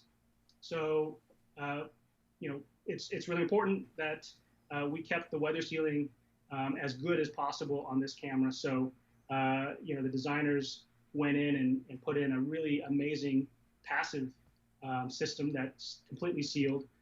So you're able to dissipate heat throughout the entire body, unlike before, but you're not having points of entry for debris or for moisture, dust, and that type of thing. So there's no vents to help move air out, but it's using a combination of designs and materials and things to dissipate the heat without it.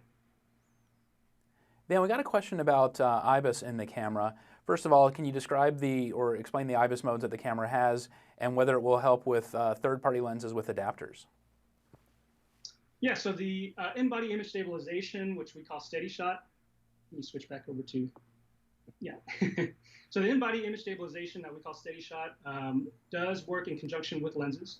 And, we can't guarantee the operation of a third-party lens and third-party accessories, but of course, if you're adapting, Sony alpha mount, A mount lenses to the E mount here on this camera, you can have both the optical stabilization as well as the in-body stabilization kind of work conjunctively to really help stabilize if you're hand-holding the camera and that type of thing.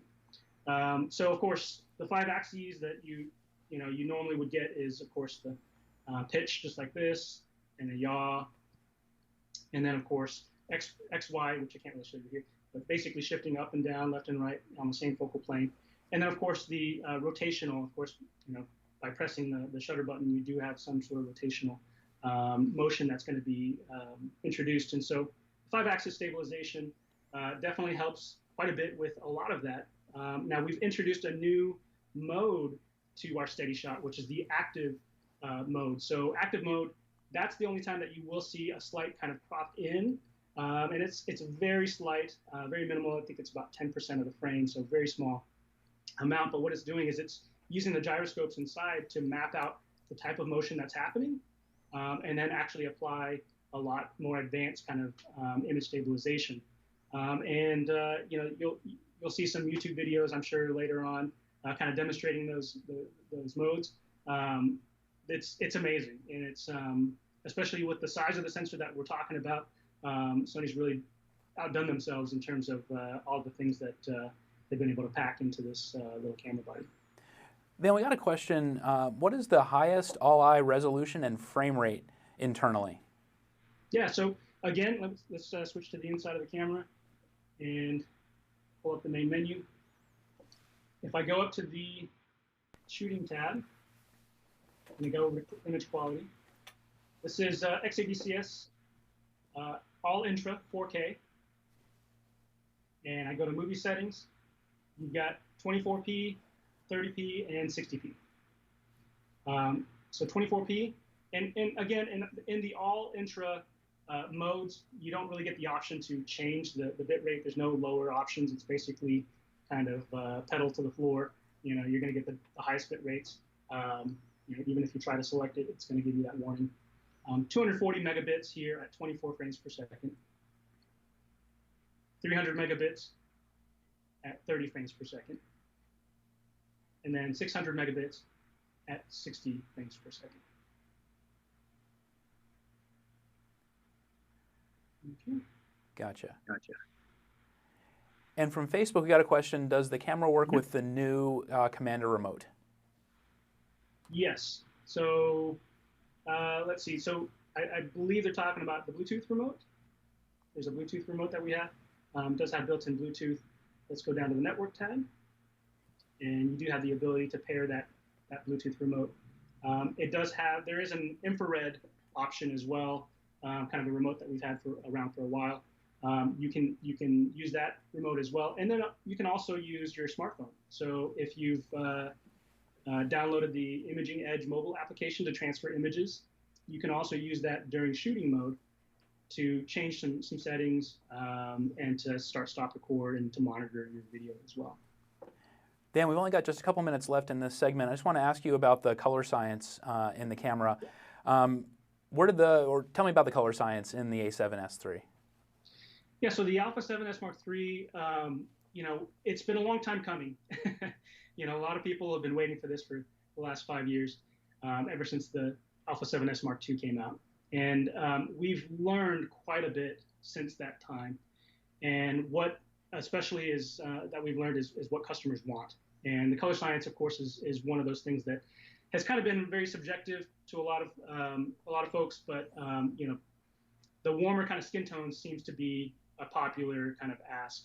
And so one of the things that we've done is, since we've since that last 5 years, we've introduced many different cameras like the Venice, the FS7 Mark II, the FS5 Mark II, and the FX9, which all have new color science. Let me switch back over to here. Yeah, they all have new color science, and we've gotten a lot of feedback around that, and customers are loving it. So that's, based off of that, we do work quite a bit with our cinema and broadcast development partners within the company, and we share a lot of information, and so that's how we make better products. Because a lot of times it's the same customer. I've got several customers who are purchasing the FX9, and they're intending to purchase the Alpha 7S Mark III and run those together. So being able to match up the color is really key as well, because if you're shooting with multiple cameras, you want to be able to have that ability. Of course, picture profiles helps if you do some color grading in post. But right out of the camera, right off the bat, it's got really pleasing skin tones and color science.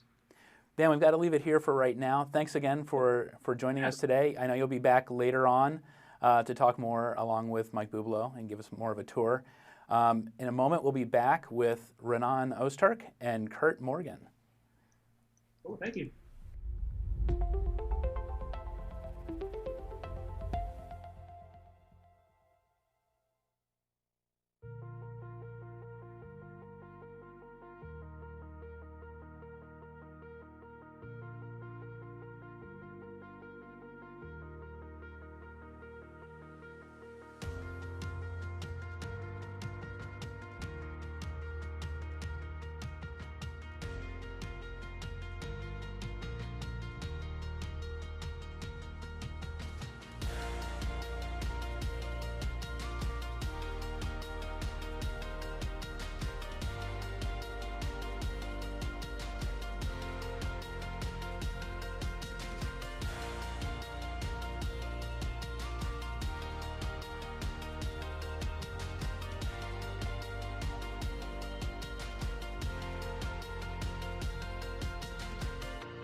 Welcome back, and thanks again for joining us today on our special livecast about the a7S III.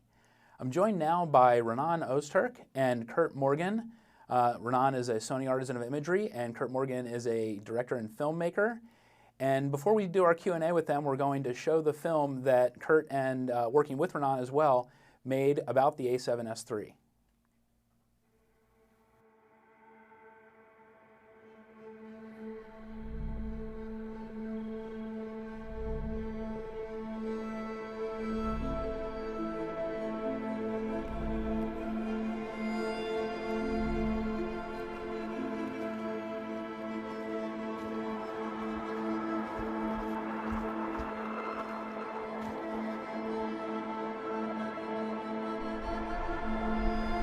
What is creativity to me? I guess you could say it's my oxygen. It's how I breathe. It's how I speak, it's how I communicate. It's how I look at the world. I don't think I'd be human without it. Creativity is necessary. For me, it's therapeutic. It's the difference between living and existing. Maybe now, more than ever, storytelling feels like it really means something. There's a real chance for revolution, and I've used that word specifically. As photographers, we design worlds and create these experiences for others to view through our work. I pick up a tool, a camera, and that's my modality of creativity, but you can go out and you can express yourself any way you want. We all have a different thumbprint. When I have a camera in my hand, it's when I feel most comfortable. When I'm out exploring, out shooting, that's when I feel most at peace. Now the technology just keeps getting better and better and better. The a7S changed my career. I mean, I could see in the dark, basically, and there's no other way to put it, right? A veil had been lifted. It completely transformed what I could even imagine was possible. It was just a huge deal back then, and still a big deal now, and for the S3 to come out is massive. I think some people didn't actually think it would ever exist. But if I know one thing about Sony, the a7S III is gonna be a complete game changer. Come on, baby. Woo! 120 frames per second at 4K. In the dark. I feel like the things that your eyes are able to see with this camera, it's like you're in a completely different world.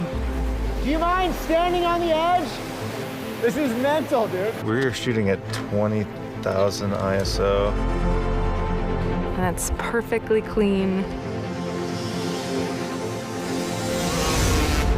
The autofocus is by far superior. The screen feels nice and solid. Man, this flip screen is so nice. Oh my God. How sick is that? This is unreal. Crazy. I seriously want to go back to every place I've ever been and shoot it with this camera.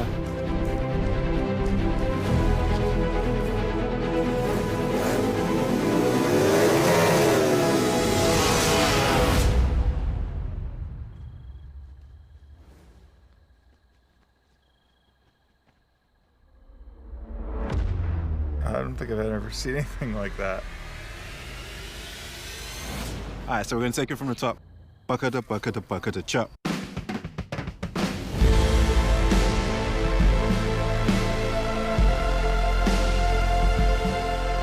When there is no income, when there is no job, when there is no project, like what does a camera mean? What does it do for you? It still gives you some sense of purpose. Every once in a while, something comes around that changes the way we see the world. It's one thing to have something that can shoot rad slow motion and low light, but to have it in a small package can help you tell more meaningful stories. Some of the best shots of our lives right here, guys.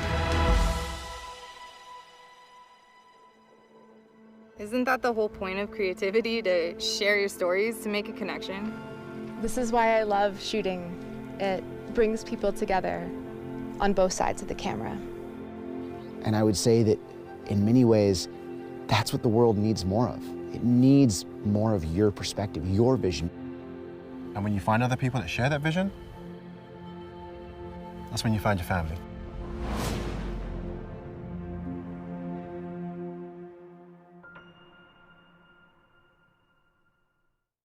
And we're back with Renan and with Kurt. Watching that film is just so much to take in there. Kurt, just kind of starting with you, tell me about the concept for the film. Yeah, well, we wanted to, we've all been through a quite challenging 4, 5, 6 months, and we wanted to really celebrate and respect the creative mind. And, I think creative problem solving right now is more important than ever, and really, make sure that we included at least lightly that in the story, and just kind of the state of the union and how important creativity is. And so we called it The Way Forward, just, due to kind of, multi-part, kind of, we have to come out of this going in a positive direction.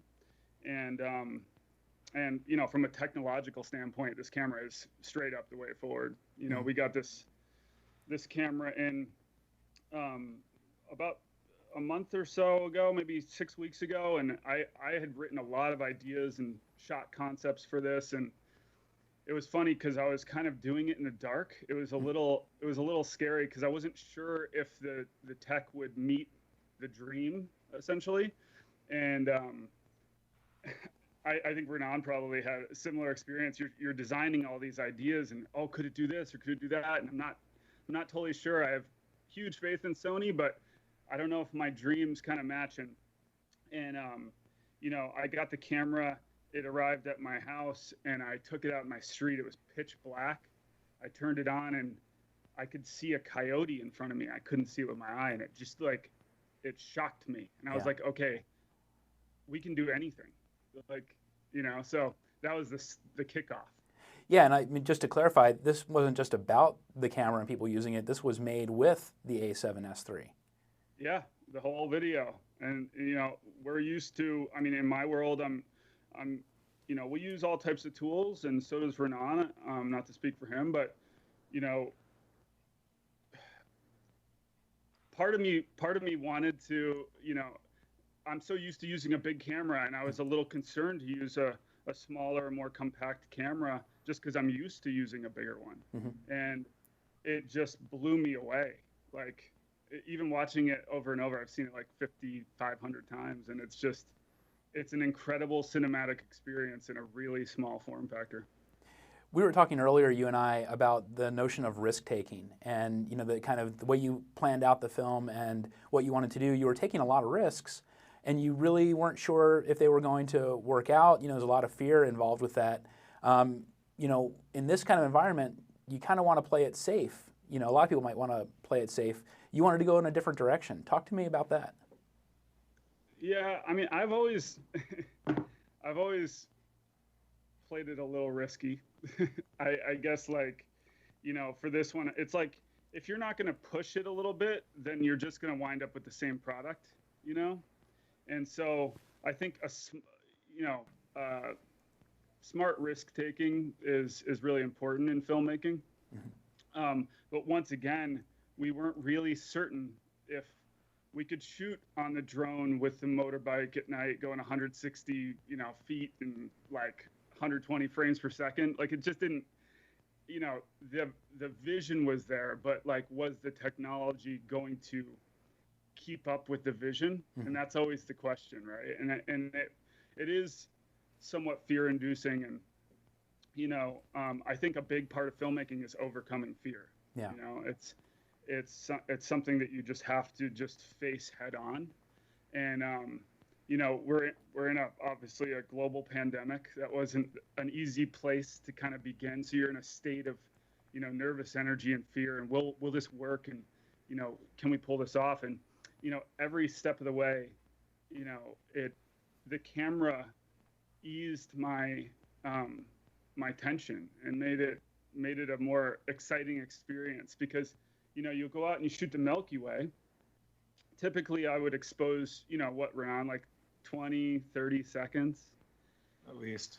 Yeah, and I showed up at our first location, and I remember I went up on top of this hill. I'm like, I'm going to shoot the Milky Way handheld, and I know it's not going to work, but I'm just going to try. And I just set it for a 1-second exposure with the stability turned on and fired a shot, and it was perfect. I'll post it this week, but I was just shocked. So the fear becomes alleviated through, the progression in attack. Yeah. And Renan, you're also making a film that's going to be out within the next week or so, I think, and called The Moonwalk.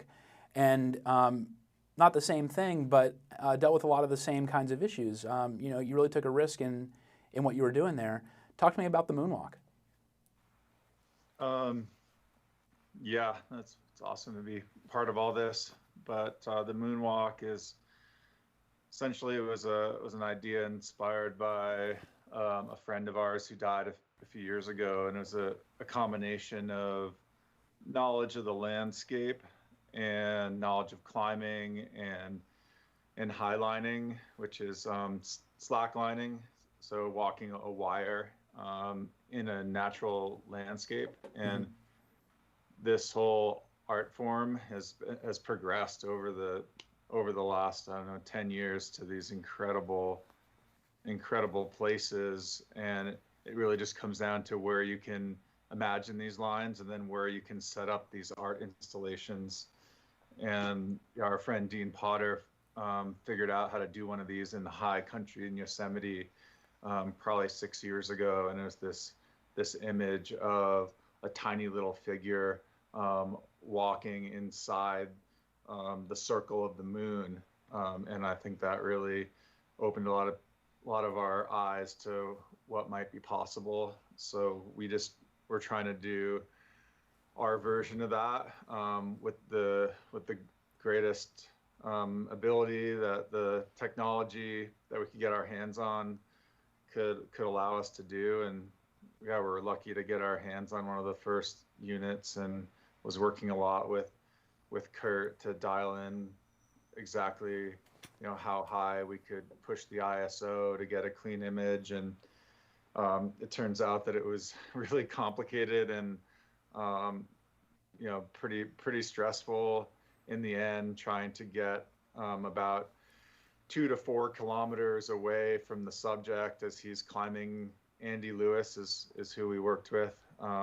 Who's a total character of the Moab climbing community. So to find a set of towers that hasn't been climbed before, and then line it all up, and each full moon cycle for the last 4 months have been out in the desert, running through this cliffy terrain, bleeding, trying to find the place to line it up, essentially. Just bleeding casually. Yeah, right. Just running through the desert at night, bleeding, looking for the spot where the moon's going to come between two pillars. No problem. So you can't really run through the desert over like that kind of terrain with a bigger camera, and that's why I originally shot with the a7S first generation and took it on these Himalayan expeditions where every gram counts. So this was just kind of another extension of that, and beyond that, it's like it comes down to this moment. It's probably 30 seconds long, and it only, the part where he lines up in the perfect composition inside the circle of the moon at 600 millimeters with a doubler, it's probably only 10 steps on the line. So you want to be able to get that in slow motion and without any noise and in different lighting conditions. And I know Kurt dealt with that, and he shot like 10 different scenarios that were all like that. Like the motorbike that shot was probably the most memorable because it like slows down in that like climax of the piece. But yeah, I think that your shot of the I don't know if it was yours or Taylor's, but there was a shot of the drone shot at night with the moonlight. I remember we talked about this. So Renan and I are like, we need to get a shot under moonlight and with the drone. And I was like, my expectations were, no offense, Renan, like Renan's the best of the best. But I was like, I've never really seen it. And I was like, if we get it, it'd be sweet. And I got the footage back from them, and I was like, Like, you've got to be kidding me. Like, it's just such a unique experience, and you did such a good job there. And you guys both actually used the camera on drones. You weren't using another camera on the drone. It was the a7S III going up into the air. Yeah, it worked great. It really did. I was pleasantly surprised at how great it worked. You know, Renan, I was talking when we were talking with Kurt about the notion of risk taking, and the Moonwalk. You know, it's got kind of like risk taking on top of risk taking on top of risk taking. First of all, slacklining, I think, is incredibly beautiful, and I think it's also like just incredibly insane because I could never do it. So there's that huge element of risk, but then just like the conditions that you're going to be using this brand new camera, you know, that's like extreme, you know, terrain, extreme lighting, super low lighting. There's a lot of chances you're taking there. Yeah, and on top of that, Andy like took upon it himself to free solo when he was walking in the dark, and for him that was kind of the highest level of the, you know, mastery of the art form and beauty of the image. So yeah, when you experience those things, as Chris was saying earlier, work hard. Like you don't want any hindrances, and everything has to be there. And if we were in the wrong position and had to move like across like down a ravine that we had written off about 10 minutes before the event lined up, and then realized that we had no choice but to jump off the cliff and up there and climb up the other side, with the camera built on a tripod. And yeah, you can't take those risks with bigger cameras. That's kind of what I said before, but yeah, those are like really special moments in life that you want to be able to capture, and that's what I've always loved about the whole Alpha series. And this is just kind of the one that I would take on any adventure, because you know you'll be able to get the shot in any light conditions, whether it's like middle of the day or middle of the night. And that's, you know, if you're in, you never know where you're going to find yourself, and that's really important. Kurt, we got a question for you from YouTube asking if you used Ibis when you were shooting the film, the Inbody image stabilization. Yes, we used Ibis.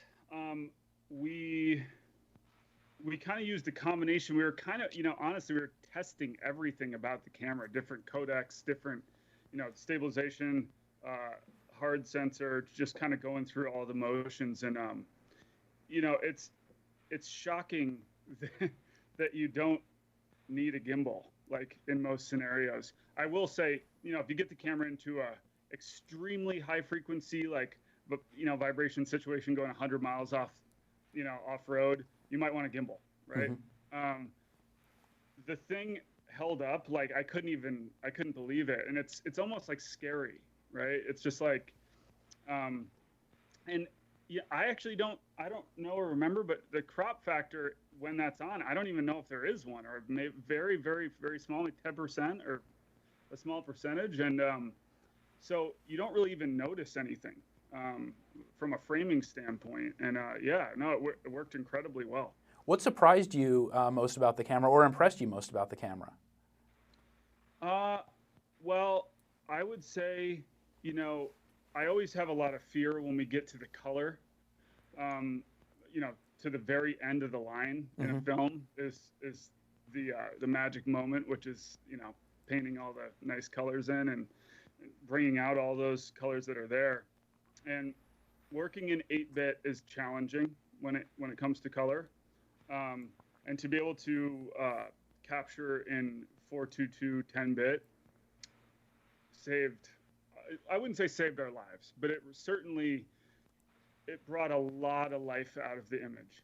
And I think that was a huge thing. I mean, 4K 120 full readout is really big.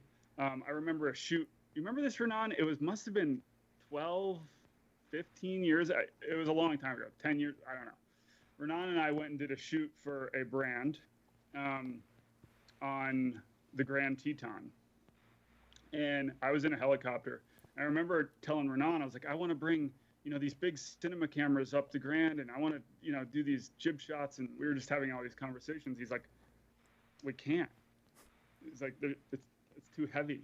Yeah. And I'm like, I want the epic cinema look in the small form factor, but it didn't exist. And I had this this rewind moment and thinking about that and talking to Renan. It's like, this is finally a camera that I legitimately would shoot on a feature film or a television series or commercial, whatever, that I would feel really good about. And someone like Renan would be probably feeling good about bringing that up a mountain. So you get kind of the best of both worlds there.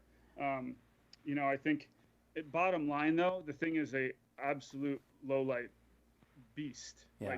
Nothing touches it in the color reproduction.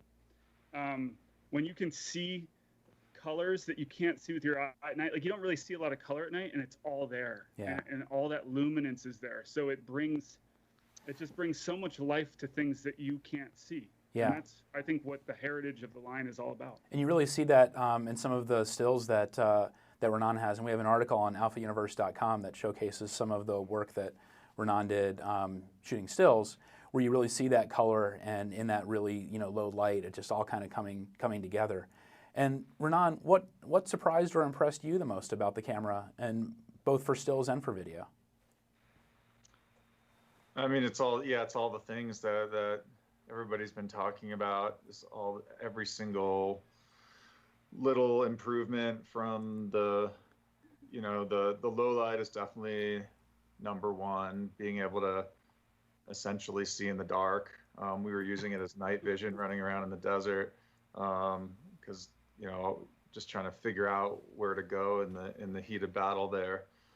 But I just love all new audio features, the fact you can have time code. I don't think anyone has mentioned that in the live feed yet, but that's for professional video, and you're using it on production or documentaries where you gotta sync audio. That's a huge. It really is. That's a great point, and nobody's mentioned that I've seen so far.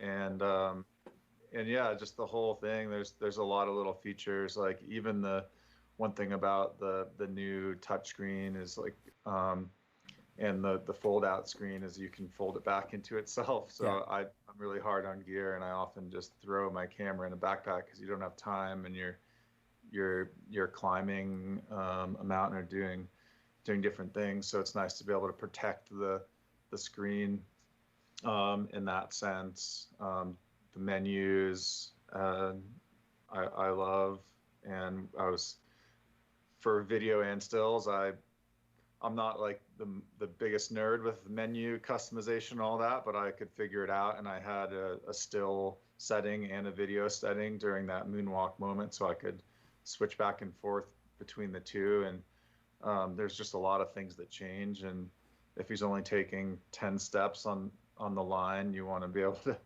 just do that with one turn. So that was pretty cool. But just really psyched to keep using this thing on both bigger commercial jobs, but also these passion documentaries.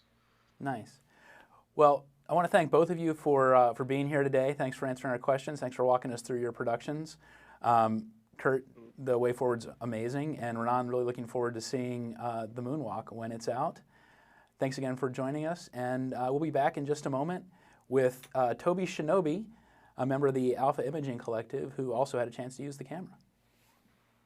Thank you. Yeah.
And welcome back, and thanks again for joining us today for our live stream about the new Sony a7S III.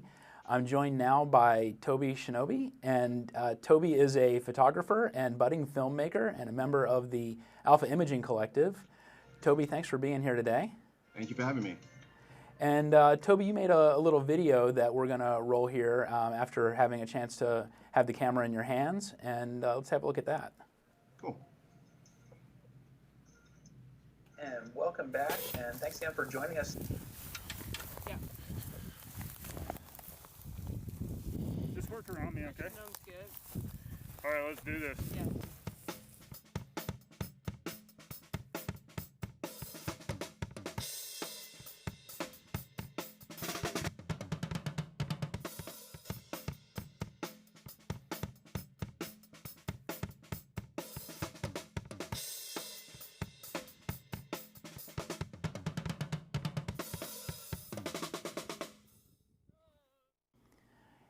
And Toby, so talk to me a little bit about what you were shooting there as we're watching that little clip. Okay, so Kurt had this idea of kind of linking me to music. I know that when speaking to the team about creativity in general, like one of the things I've talked about in the past is how music inspires me. And so I was kind of paired up with Brittany to shoot that piece, and it was just really inspiring to just kind of get out and use the camera and just have music be a part of the story, because I take inspiration from so many different areas, and just having the camera in hand and being able to kind of just vibe and just create, it was a cool experience. Talk to me a little bit about like how you became a photographer and what brought you into doing this. So it's kind of like I'd always had like I guess creative tendencies, but my background's actually in law. And I did law for like many years, but like photography was kind of like this escape for me. I used to work in London, and you should probably hear from my accent, and was doing law, and there was just so much, I guess, restriction in law. So like often arguing with my boss, or arguing with like the opposition, or arguing with the judge, arguing with the clients. Photography was like this escapism. It was really cathartic for me because there was just so much more control. And so every lunchtime I would just escape with a camera and just go around London and just shoot. And it just became a way of life, a way for me to kind of just escape the rigmarole and the rigor of litigation.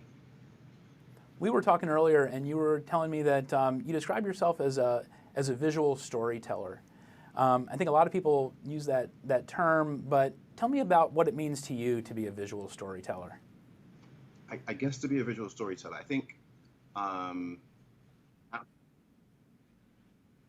nowadays there's so many different social media platforms, there's so many different mediums of like kind of like conveying messages. But I think the thing that is going to be important, regardless of whether it's TikTok, Instagram, YouTube, or anything, I think the art of storytelling is the thing that's going to kind of stay relevant. And I think in order for artists to stay relevant, they have to be able to kind of convey a message, and the message that people have been able to, or the way that people have been able to kind of convey messages from one person to another in the best form has been stories. Like, people just find them more memorable. If you paint a compelling narrative, then storytelling is a good way to do that. And the reason why I really like this camera is it gives us so much flexibility to allow us to tell stories.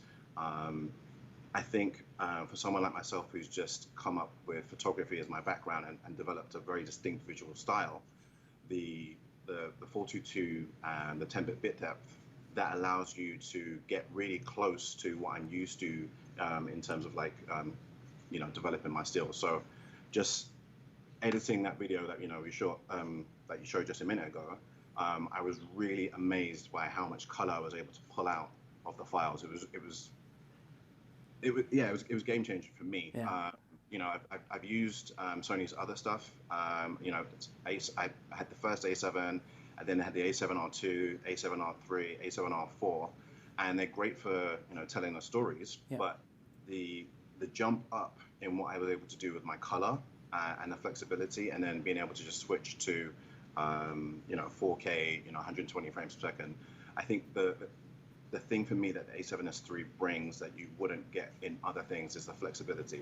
Just you know, the flip out screen, the touch screen sensor, all these little things just make the camera really, really usable on a day-to-day basis. That just makes it really, really flexible. And I think that's what Sony's been really key in capturing just recently, just making usable tools for people to create stories and be visual storytellers. Tell me how you think the camera is going to, you know, figure into your workflow moving forward. So with photography being a key part of what I do, I'm still going to keep the A7R Mark IV, which is a photographic beast. Definitely going to keep that on me because I love the 61 megapixels. But in terms of me telling story and me addressing that ratio between having video and stills, just evolving as an artist, I promised myself 2020 was going to be a year when I really kind of established myself as a filmmaker, a videographer. I'm going to have two bodies, and more recently, just using the two-body system has been amazing. So I'm definitely going to have both of those in my bag, and I love the fact that, you know, it's just one mount. You know, Sony's one mount system is really helpful. You know, I've got the FX9, and just being able to just use lenses from one place to another. It's that kind of forethought that I think is keeping Sony at the top right now. And you mentioned that, or I mentioned at the top, that you're a budding filmmaker. You know, you're looking forward to using the a7S III and doing a lot more with the video side, I understand. It's weather sealed, just means it's you can keep a second body in your bag and not have to worry. Like one of the interesting things about being a Sony user all the time is, like, over time, just seeing people who had the larger bodies and stuff, they didn't develop as quickly as I might have done, just because they would often leave their cameras at home. I typically kept a camera on me, like, pretty much almost every day of my life for the longest time. And you can do that because you have this small form factor. You can do that because it's lighter. The downside is you get kind of complacent sometimes, and you will end up just packing your bag full of everything. So, you know, maybe 4 lenses instead of 3. But definitely, you know, once I get my hands on it again, it's going to be just stuck in my bag, because I just really want to dive deep into being a filmmaker. Because you know, a lot of the time you will see people on, you know, social media just call themselves, you know, cinematographer, you know, director of photography and stuff. And I think there's a respect to the artistry, and there's a honing of craft that some people don't necessarily do. So I really want to kind of sit with it, and because of its small form factor, because it's light, I can do that. Yeah, it becomes the camera that's always with you. You know, that's sort of cliche, but for you, you know, working with stills, with video, you really want to have the camera that you can have with you and be able to shoot, you know, whatever's inspiring you in the moment and not have limitation. Absolutely, absolutely. And that's not to say that this isn't a camera that you can use for stills. I mean, 12 megapixels isn't what I'm used to, but the low light sensitivity and the supreme quality you're going to get from the new image sensor are going to allow for some very unique scenario. I remember talking with Kurt, the director of the Hero video, just saying about being able to kind of shoot handheld Milky Way shots, and that's just like, I mean, there's game changers and there's game changers. That's just something that's just not been heard of. So it's a really interesting time I guess the thing which I'm also appreciative of Sony for is that they have listened. Like, you know, I remember maybe 2 years back, I was at Sony Condo and speaking to one of the guys and saying, look, we need some more wide angle lenses. And he kind of smiled knowingly. And I was like, I didn't click on it at the time. The next day they announced the 12 to 24 f4. And I was like, all right, cool. You guys are listening. That's really, really cool. They've obviously since announced the 12 to 20 for 2.8. Again, we need a faster wide-angle lenses. They've listened. People complain about the battery life. Sony changed it. People complain about the flip-out screen. Sony changed it. People complain about the menu. Sony changed it. And I think that's what is keeping Sony at the top of the game. They're really listening to people, and I'm really excited to see what they're kind of going to do for going forward. It's been an interesting journey with Sony, because when I first joined, in fact, before I even joined, like, you know, being an ambassador, I would turn up to like photo meets, and I'd be the only guy with the Sony. Everyone else had anything else, and people looked at me funny, like this guy doesn't know what he's doing. And it's been really interesting to see the kind of journey that they've gone on, and how they're kind of like really leading the pack. Yeah. We were talking earlier with one of the previous Q&As about usability, and it's one thing to take a lot of feedback and to spec up a device with a lot of that feedback. It's a very different thing to spec up a device and then make it at the same time very usable. So you're talking about taking all that input and making something that's elegant and super usable, which I think is what the a7S III really has in it. Yeah, no, I agree with you. I think it's so weird, the loyalty that some people have to a camera brand. I mean, I'm an ambassador, so this is going to sound super biased, but it's funny holding the position of ambassador. You get people kind of like looking at you sideways, saying, when competitors announce their products, they kind of like nudge you, like, you must be jealous, you must feel. And it's like, well, I didn't design the camera. Yeah, I'm invested in the glass and stuff. I'm invested in the system, but there's this real weird vitriol that kind of comes where, if you're a Sony fanboy or a Canon fanboy, and it's just weird. I actually love the competition. So, seeing that other people are doing, higher Ks and all that kind of stuff, that's all well and good. But it comes down to, like you say, the usability, and like the lack of a recording limit is, again, game changer. I think Sony learned from their past history, and that legacy, the experience that they've got, they put all that in. And I do. It was a very long wait, but I do think it was worth the wait. 5 years is a long time to wait for a camera, to be honest. Yeah. But speaking to the tech guys, and they were saying, look, we could, some of the things that you're asking for, we could have done them. 422 10-bit, we could have done this, but we wanted to do it the right way. And just playing around with the camera for the short time that I had it, and just seeing the amount of quality you can pull out of the images. And I didn't really have a chance to test out the 16-bit RAW. I'm super stoked to see what that is like. But yeah, usability, absolutely important. The fact that there's no time limit is great. Yeah, if you're stuck with that overheating time limit, yeah, sorry guys. It's funny, people talk about that 29-minute time limit. It's got weird reasons why it exists, but this camera doesn't have that, which is just awesome. Because if you're not used to it, it surprises you. It sneaks up on you. Yeah, it does, because it's not like there's a warning. It just kind of like comes off on you, and that's happened to me personally. So it's not fun to just wonder, like, did I? I'm sure I turned on the camera. I did turn on the camera. Oh, it turned off by itself automatically. So to not have that is great, and I think the reason it was implemented is there was a tax break for video cameras versus still cameras, and that's been abolished now. So I'm glad that we don't have those limits, because ultimately unlimited creativity is where you want to be. We were looking at that clip at the top of the segment, and one of the things that struck me watching the drummer going was there's like no rolling shutter. Like the drumsticks are moving pretty fast, and if you watch the clip, you'll see that they're dead straight, which is a pretty amazing feat. Just kind of, we become, I think, accustomed to some rolling shutter, but it's not here.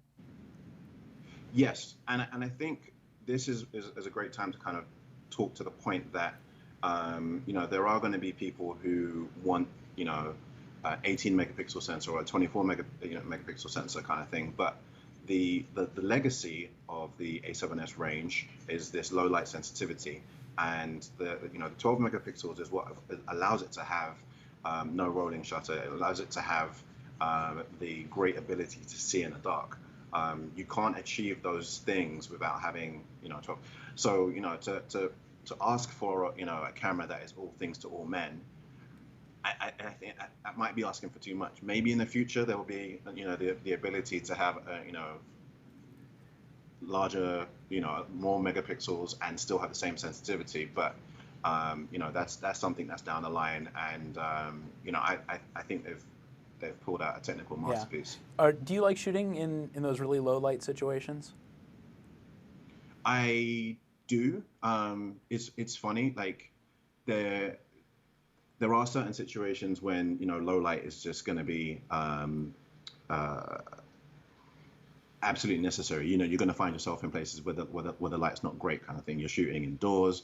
I tend to shoot on lots of primes and wide open, but that's not always feasible, right? But I also, just because the sensor is so good and it's so sensitive, like it's also great in non-low light situations. So you know, I'm excited to kind of get my hands on it and play with it a lot longer and really see just how far you can push it. And you know, moving forward, like you said, you're going to be using this probably mostly for video, but you're also planning on doing some still. It's that 12 megapixel versus your 64 megapixel A7R4, but it's still going to have that place in your bag. Absolutely, yeah. This will go in my bag and it will stay in my bag. So to give you some context, when I first got my first Sony was a Sony NEX5N, and for the first 2 years, there was a 2-week period, maybe 14 days when I didn't have the camera on me. I'm thinking I'm probably going to go back to something similar. When I leave the house, the camera is going to need to be with me. Well, Toby, this has really been great. I've really enjoyed talking to you today. Thanks for joining us on the live cast, and looking forward to seeing what you're going to do with the camera moving forward. Thank you for having me. Appreciate you. We'll be back in just a few minutes with a panel discussion from some other creatives who have been using the a7S III. Stick with us.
alphauniverse.com and the Alpha Universe podcast.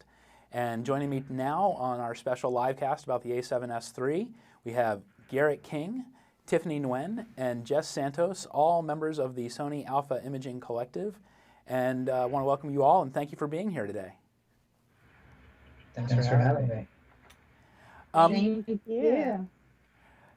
Jess, I'd like to actually start by talking to you a little bit. This camera, the a7S III, has been called just today, you know, a low light beast, a low light monster, a low light, you know, one of the best low light cameras ever. You do a lot at nighttime, do a lot of shooting astro. Talk to me about how this camera is going to figure in to your workflow moving forward. So I do a lot of stacking, so I can do very high ISO, and then I have to stack it to reduce noise. So being able to shoot at the high ISO and have very little noise might eliminate the need for stacking. I don't know. And then also for time lapse, it's going to be just amazing to be able to work with something that's so sensitive to light and work with time lapses that are single shots strung together. So I'm really excited for that part of it. What is it about night photography and astrophotography that excites you? So I've always been super fascinated with the stars. When I was little, I used to go and look at the stars, and I like to learn all about the constellations and all the stories. And so being able to go out and capture those stars within my photos really inspires me, and I like to include like some storytelling elements to that. So just the experience of being out under stars and in dark places with very little light pollution, and being able to look up and see Milky Way with your naked eye, and then being able to photograph it and see what comes through the camera that you even can't see with your eye is really what I really enjoy doing and capturing. Tiffany, I know you're also big into shooting a lot of astro. Tell me about what it is about astro that you really like. What I like most about astro is being able to really just step out in complete darkness and turn your camera at the sky and capture something that the naked eye can't see, and then being able to share that with someone else is just absolutely incredible to me. There's so much out there that I feel like when you look out, you kind of just let your mind wander because you don't know what's out there, and there's so much that's like unknown, undiscovered, and for me, I find that really fascinating. I'm really intrigued by that. Yeah, I think that both you, Tiffany, and Jess, you talk about being able to see things that you just can't see any other way, and you know that's kind of one of the things that astrophotography really does for people. It's not a matter of like you're capturing something that you've seen. You're actually capturing something that your naked eye can't see at all. And when you've got a camera that can go to super high ISOs and be able to do this all like in one frame, it's a very different experience. And being able to see that image come up, that Milky Way shot with all the stuff that you just can't see any other way. Like photography opens up that world to you. That's what really gets me about astro. Oh yeah, absolutely. I think it almost gives you like a new pair of eyes shooting on a camera like this. I mean, it's pretty, me and Jess, we were out shooting and we were both kind of practicing shooting like handheld shots at the Milky Way. They're like, "Oh, give it a shot." We're like, okay, sure, whatever. We'll just like entertain you guys and get this handheld Milky Way shot. And I remember us both standing there shooting. And we were like, holy, like these are actually decent shots. Like so little noise, so crisp and sharp. It was pretty awesome when we were out there. Yeah, and that's a handheld Milky Way shot you're talking about. I mean, that's crazy. Garrett. I remember. Oh, I'm sorry. Go ahead. Sorry. No. When you're shooting and you're using bright monitoring to set up your composition, and with the S3, like you really didn't need bright monitoring. You could see through the live view display, and that was really pretty sweet. Yeah, and for those who don't know, bright monitoring is a really cool feature that allows you to, like when you're shooting in really low light situations, be able to see on the monitor much more clearly and actually get much crisper focus and composition than you can without it. And for astro, to be able to see those pinpoint stars as you're focusing and composing is just, it's a kind of a game-changing tool that is unique to mirrorless and is in the Sony Alpha cameras. Garrett, over to you. Let's talk a little about what you do and where you see the a7S III working for you going forward. Sure. So I feel like I do a little bit of everything. Sometimes I'll do some night stuff, but most of the time it's like blue hour, where it's getting a little bit darker out, and the low light definitely comes in handy. As far as storytelling, it becomes a much bigger piece and an element to tie in all those different parts. So for me, I feel like it's just going to be a versatile game changer, you know, in regards to all the elements that I can shoot it in. So yeah, I mean, just being out there at night shooting that motocross scene was pretty wild. Having that fully lit up, and then of course, just seeing all those different you know, components come together at the end. How everybody was shooting different angles at night, and really wild to see. So I think for me, it's going to play that same part and just different factors all across the board, whether I'm traveling or just staying put, shooting stuff locally, early morning, late night, everything. So I'm pumped. Yeah, and we were talking about, or you're mentioning the motocross scene. That's in The Way Forward, the video that we watched a little bit earlier. And tell me what you were doing there when you were setting up that shot. Sure. So the guys, basically, they wanted to get a shot of him ramping at night over this huge gap that they were doing during the day. So pretty much the same setup, except they had to figure out a way to light that ramp up enough for him to be able to see, and then have another gap at the end where he could come in and land. So a really scary feat, you know, stunt-wise, but also having that ability to light everything up. He felt comfortable and did it. And then that's one aspect, and then being able to capture that on the other front is really wild. So for us, it's just about composing scene where he's going to be able to come out of the light and then go back into the light. And then also, you know, physically being able to see on your camera, those things happen too, makes it a big game changer. Because most of the time you're kind of firing in the blind, hopefully you got something, but kind of being able to see that it was like almost daylight out there was huge. And Tiffany, going back to you, for Astro, as you move forward, how do you think you're going to be using the A7S III? I'm just really excited to add this one to my arsenal. It's just another tool that I'm going to be using, especially like low light photography. I just think this camera is an absolute game changer for me. I'm just really excited to not only use it for Astro, but also for travel videos as well.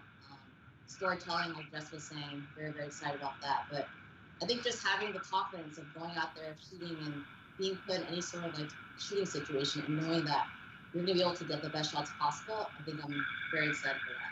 Just kind of opens up new doors for astrophotography and also shooting northern lights as well. Jess, you were talking a little earlier about shooting time-lapse, and especially nighttime time-lapse, Milky Way time-lapse.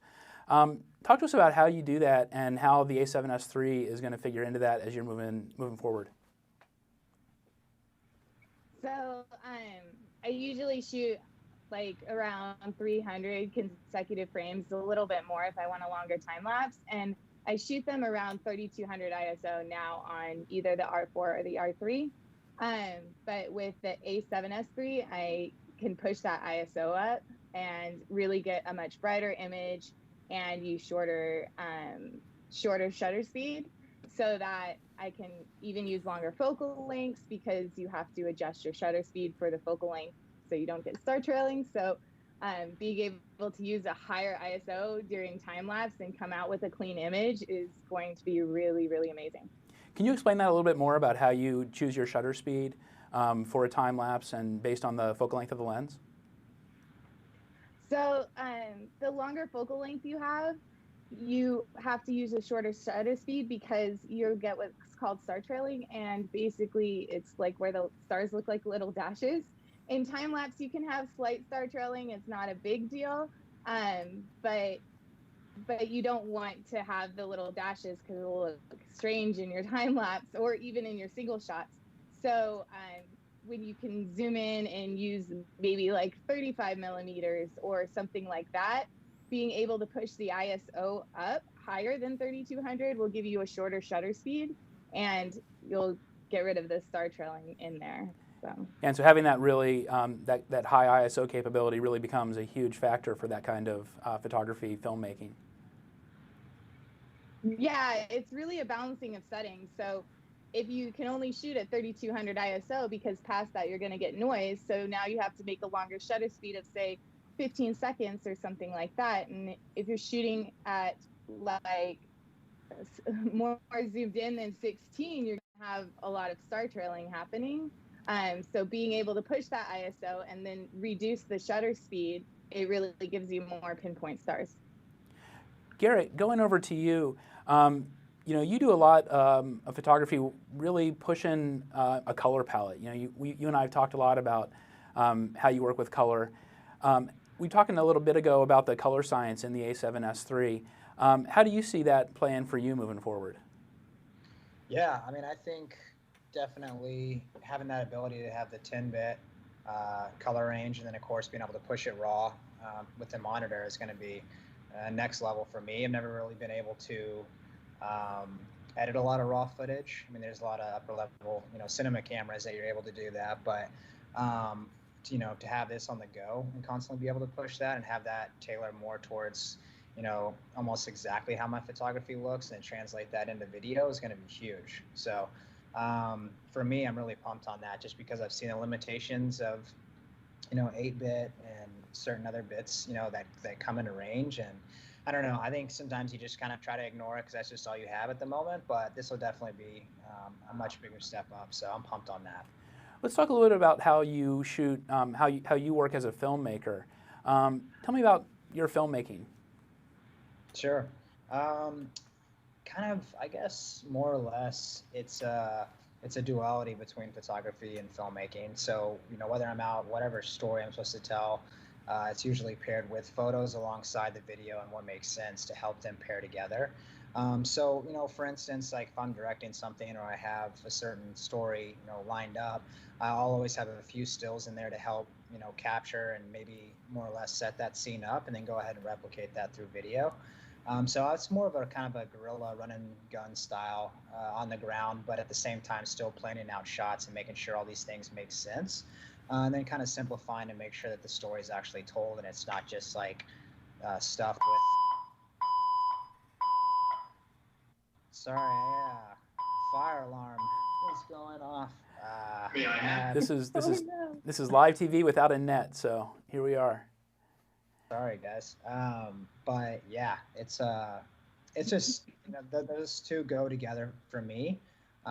So this is going to be super fun. Also, it's in the same size as basically the S2 in a sense, and like the R4. Everybody is just like a smaller body, so to be able to carry that everywhere is going to be big. Yeah, let's talk a little bit more about that as a run and gun filmmaker, about how important it is to have this kind of capability in a really small package versus a big professional camera. Sure. Yeah, I mean, I see a lot of buddies carrying around a massive amount of gear, to make certain scenes happen. It takes a whole crew, and I really have a massive amount of respect for those people too because of all the different components they're carrying around. I think this also changes the game for them. Having that ability to downsize everything and still have an amazing quality. So for me, that's a huge deal because I myself might not always have a big team, but for instance, sorry, I don't know what is going on, but hopefully it's a false alarm. Yeah. But I think that that's going to be big for everyone because we always carry enough gear and lenses as it is. Our backpacks are usually 40 pounds, it seems like, carrying it everywhere. So to be able to kind of like pick and choose, because like the R4 and R3 and everything, all those are great for video as well. So to have like your main, video camera and then also have your backup is going to be big as well. So to me, it's just nice having everything kind of fit in the same, area and not just have your one massive video camera that you're always having to carry, backed up by, several small ones. So I think that consistency is big. And you were mentioning that even though you do a lot of run and gun, you are planning out your shots a lot. But part of run and gun is taking advantage of the moment and being able to shoot, what you have the opportunity to shoot. And sometimes that means setting up a longer shot, sometimes a shorter shot. To be able to have something that's not going to, overheat on you while you're doing that seems pretty important. Yeah, definitely. I think pushing that boundary too is going to be massive, and I feel like they've done that. So, having that heavy legwork already out of the way is nice and comforting to know that we're not the ones that are going to be experiencing problems or issues. That testing's been done throughout the years, so I'm excited for that. To heavily rely on a piece of equipment and not feel like you have to worry about it shutting down or failing or things like that, because they've pushed it. Tiffany, going back to you for a second, and shooting Astro, one of the neat things about this camera, having the flip-out screen, for shooting astrophotography, where you can, kind of set up your camera like on a tripod, because you're probably, even though you did it, you're probably not going to do too much hand holding of the Milky Way. But being able to have that on a tripod and be able to use that flip out screen and have that bright monitoring is really a nice way to go about shooting.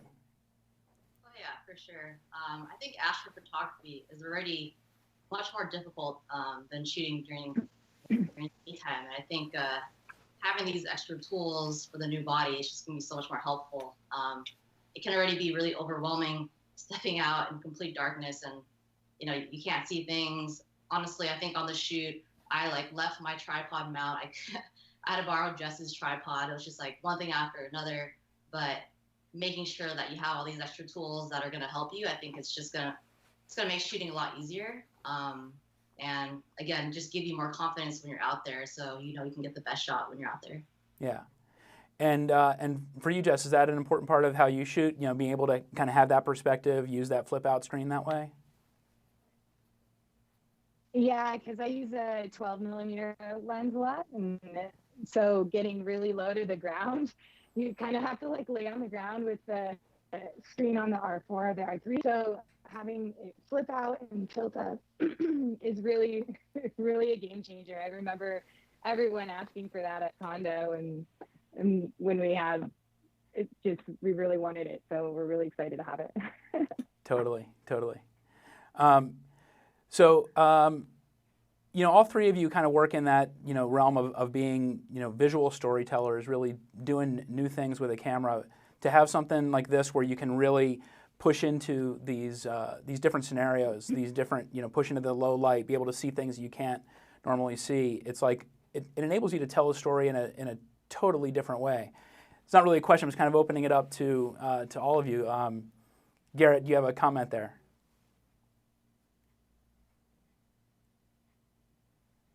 Oh, we may have lost Garrett's audio. Go ahead, say it one more time, just the last little bit. Just being able to have a device that really enables you to push a lot of limits and be able to see things that you can't normally see is a really big deal, and enables you to kind of tell that story in a new way. Sure. No, I agree. I think a lot of times as you become more experienced, it is the gear that actually, will eliminate. This is so annoying. Sorry, guys. No, it's all right. May I have your attention, please? Can't. May I have your attention, please? Well, there has been an alarm reported. That's all right, Garrett. We'll go off of you for a second. We'll mute you there. And we're clearly having some issues. This is one of those things that happens when you do things live. So just want to thank all three of you again for being here today on our live stream. And we're going to take a short break, and we'll be back. And thanks again for joining us. Thank you. Thanks, man. I appreciate it. Thanks, everybody.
What is creativity to me?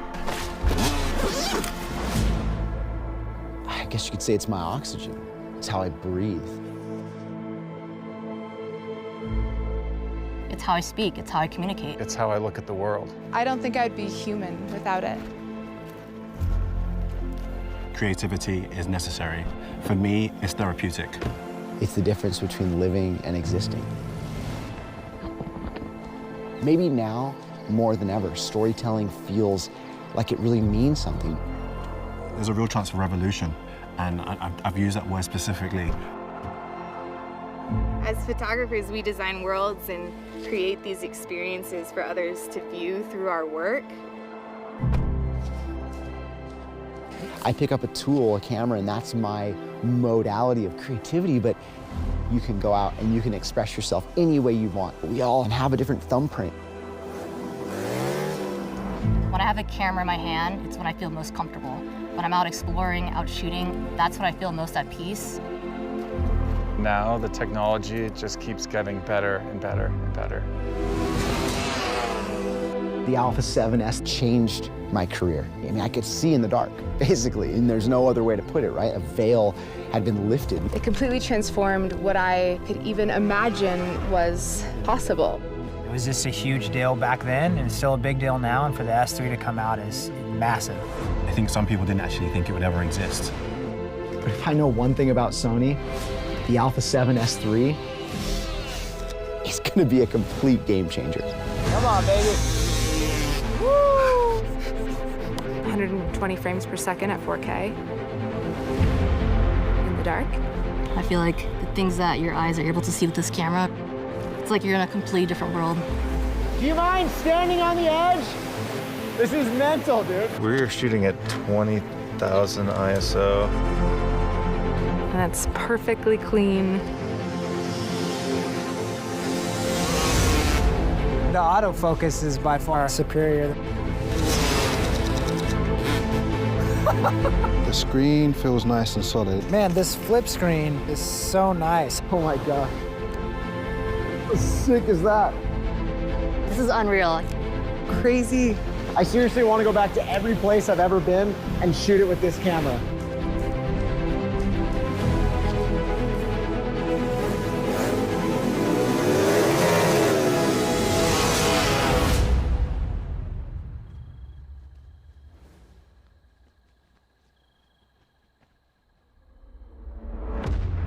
I don't think I've ever seen anything like that. All right, so we're gonna take it from the top. Buckada, buckada, buckada, chop.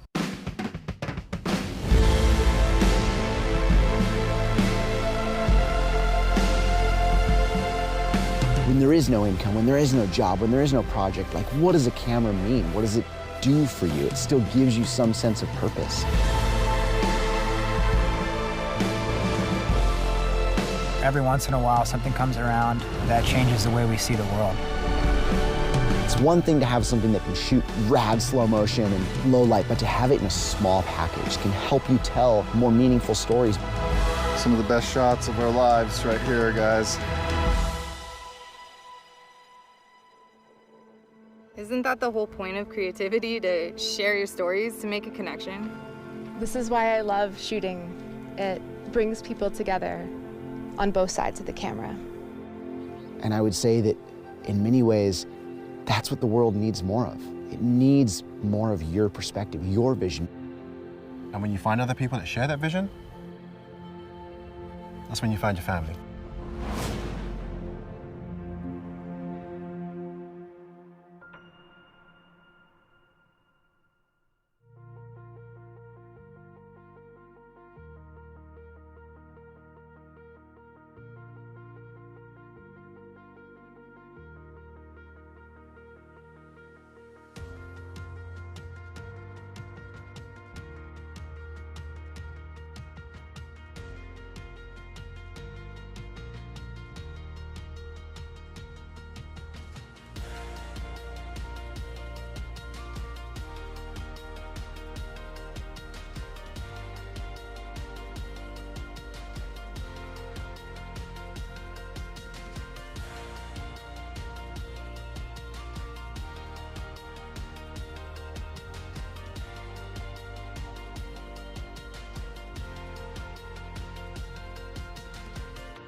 And welcome back, and thanks again for joining us today on our special live stream coverage of the A7S III launch.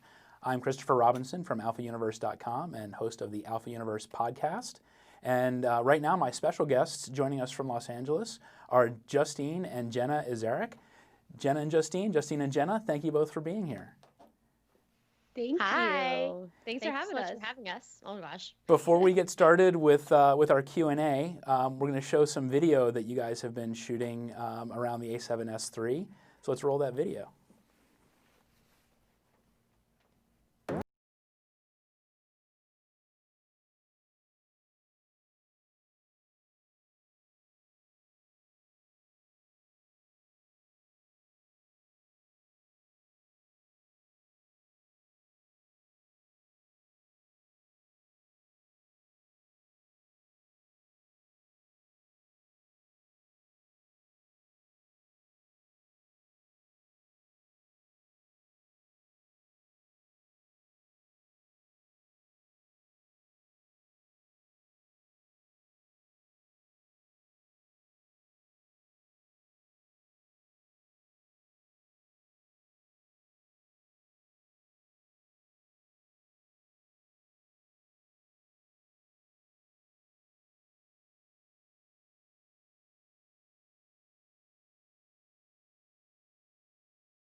And welcome back. And so Jenna, that was a video that you shot with the A7S III, or around the A7S III. Tell me a little bit about that video and what you were doing. Oh my gosh. I mean, there's so many features to really showcase, but obviously like the 124K was personally my favorite, that and the flip out screen. So just trying to, capture the essence of what I think Sony was trying to, do with this camera and also what I wanted to show. I just tried to, do my best to feature those things, and it's just I'm so impressed, and I can't wait for the camera. And how long did you have the camera to shoot with? About a week. My sister and I went to Utah, and we were sharing the camera, so trying to figure out like how to create our own separate content and tell our own story was definitely a challenge. But we ended up shooting way too much content, and that's never a problem. And you were saying that the 4K 120 was something you really wanted to showcase. Tell me about that. Tell me why that speaks to you. I mean, we love those good, slow-mo action shots, and we were just at a place that was just so beautiful. So being able to really capture it, and I mean, it really tells its own story. It's so beautiful. And now that you can also record audio with the 120, since we do a lot of vlogging as well, it's perfect. Mm-hmm. And when you're shooting that way, you're really kind of pushing what the camera can do. You're pushing, the processor, you're pushing all of it. Did you have any issues with it while you were out there? You had an early production model, but did you have any issues? Not really. We were shooting out in like 110-degree temperatures, so it obviously was bound to overheat a little bit, but I did a test at home and I was able to get, the 30 minutes recording at 120, actually went longer. But outside, I was really surprised. I said that I overheated before the camera did because it was so hot. So I was really impressed with it. Mm-hmm. In just a second, let's roll the video from Justine's film. If we can get that queued up. This is the all-new A7S III, 10-bit 422, 4K, 120 frames a second, an all-new sensor, larger pixels for improved low light, an all-new redesigned menu system, incredibly fast autofocus, full HDMI output, and more. This is the camera that we've all been waiting for, and guess what? We're shooting on it right now!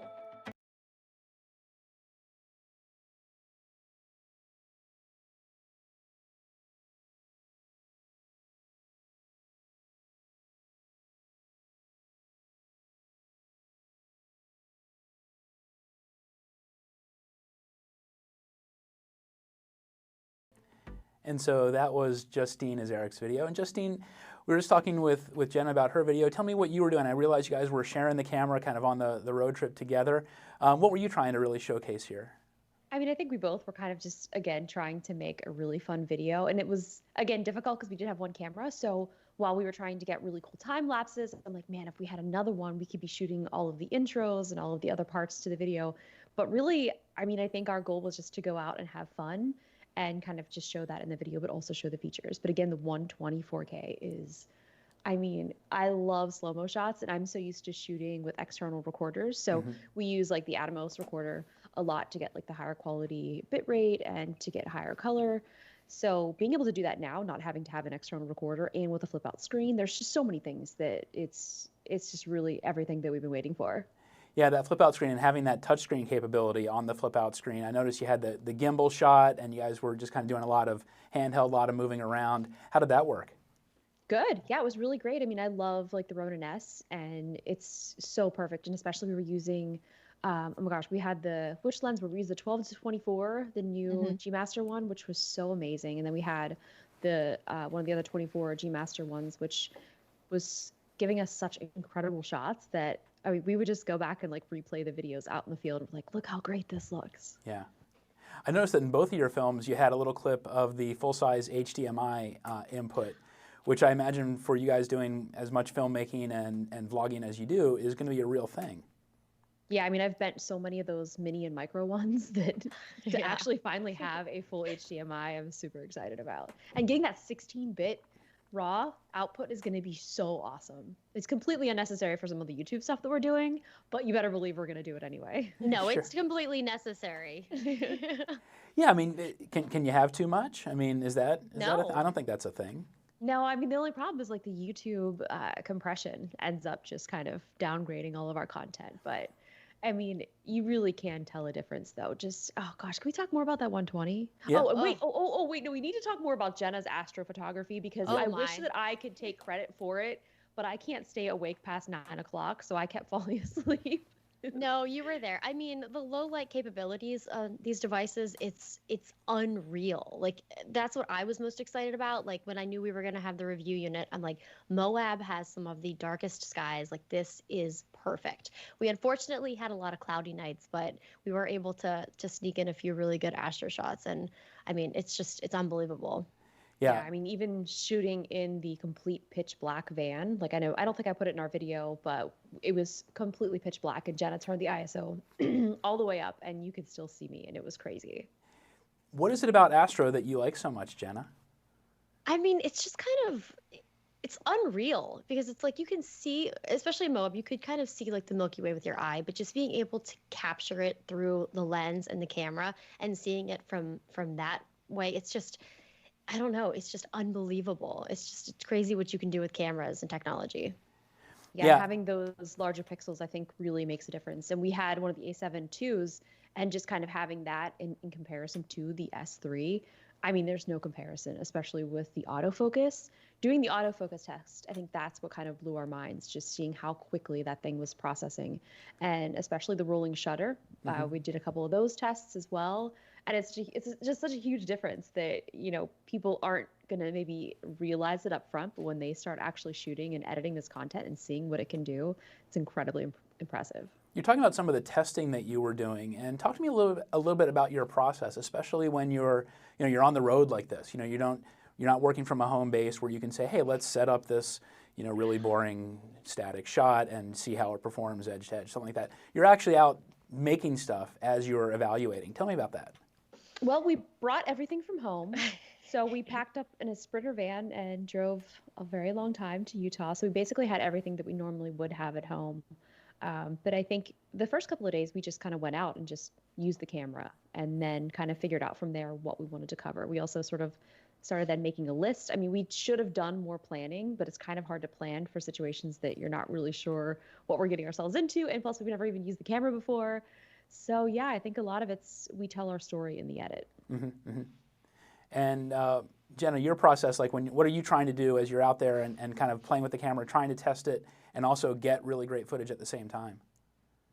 Oh man, I mean, I definitely think the Astro was a huge learning curve as well, but it's like what you don't realize is you're seeing this 4 to 6 second clip, but what actually went into that was like 8+ hours. I mean, at least 8 hours. You know, you let the time lapse, it's interval shots over a period of 4 or 5 hours. But before that, you need to do location scouting and, you know, you need to set up gear and you need to make sure that you know where you're going to go because it's pitch black out there. You know, you're literally walking into the dark if you don't know where you're going. So just kind of trying to plan and then adjusting. You know, the first night we made some mistakes and we're like, okay, well, we're back out for, you know, another all-nighter, like, let's get the shot. Just trying to plan, but then being able to adapt and adjust is just important. Yeah, I think we learned a lot about astro, and now, I mean, I think I would definitely be down to do it, but we need to sleep during the day because we were shooting all day long and then would have to stay up all night and then continuing to shoot for 7 days straight. It was definitely a lot, but I mean, I think now we might have the astro down, and I'm excited to finally get this camera, and I'll go back and I will be more help and not fall asleep. I also fell while Oh my God. Oh my, everyone, I made it a little more suspenseful in my video, but I basically just like fell because it was so dark you couldn't see anything. And everyone was like so concerned about the camera. I was like, is the camera okay? I'm like, yes, I hit my head. Everything's okay. But that was the night that we got one of the really good shots. So it was all worth it. I'm sitting like, you know, kind of nodding as you're telling the story. I'm like, you fell? Oh my God, you hit your head? You know what? Yeah, I had to save the camera. Oh, geez. These are reasons why you have to occasionally look up or have an assistant like guiding you while you're looking through the camera, right? I mean, there was just four of us, but yeah. you know, Oh, geez. it was definitely a journey. Justine, what would you say about the camera surprised you the most? You know, before you got it, a little briefing. Sony sent it out to you. What surprised you when you actually got to use it? I mean, I think the color, because I'm not used to doing like the 10-bit and, you know, 422. So I think just having more of color to play with, and also being able to have the 15 stops dynamic range was also amazing, because I got to come home and edit all of this stuff on one of the Mac Pro displays, and it was just, it was so beautiful. And, you know, obviously they're larger file sizes, but yet compared to what I feel like I'm used to with the output that we're getting on like the Ninja Atomos, I mean, we shot so much and barely went over like 3 terabytes, which I was incredibly surprised, because if we shot that much externally, normally like we would be doing, I mean, I probably would have maybe been upwards of triple or quadruple that. So the file size, I think, was actually pretty impressive, and how good the files still ended up looking. Yeah. I think when you see a spec or you hear about a file size and the number, it's one thing. When you actually see a really good file that open up, like you just said, on that really high quality screen, it's an experience, right?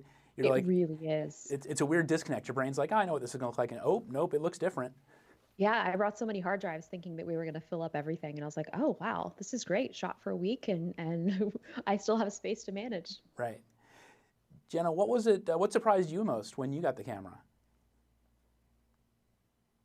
Oh, no, she's muted. Oh. I bet she's going to say she liked the buttons. I know what... Still muted. When she figures it out, I think one of the things that she was really impressed with were the new buttons. I'm so sorry. There you go. I'm so sorry. I don't know what happened. No, I obviously love the buttons that they kind of took after the R4, but also the viewfinder, the new electronic viewfinder.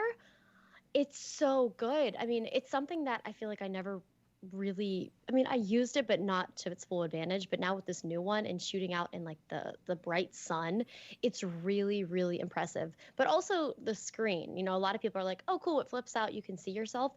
But we were using the screen for so many different angles and getting like so many different shots. It really was just impressive.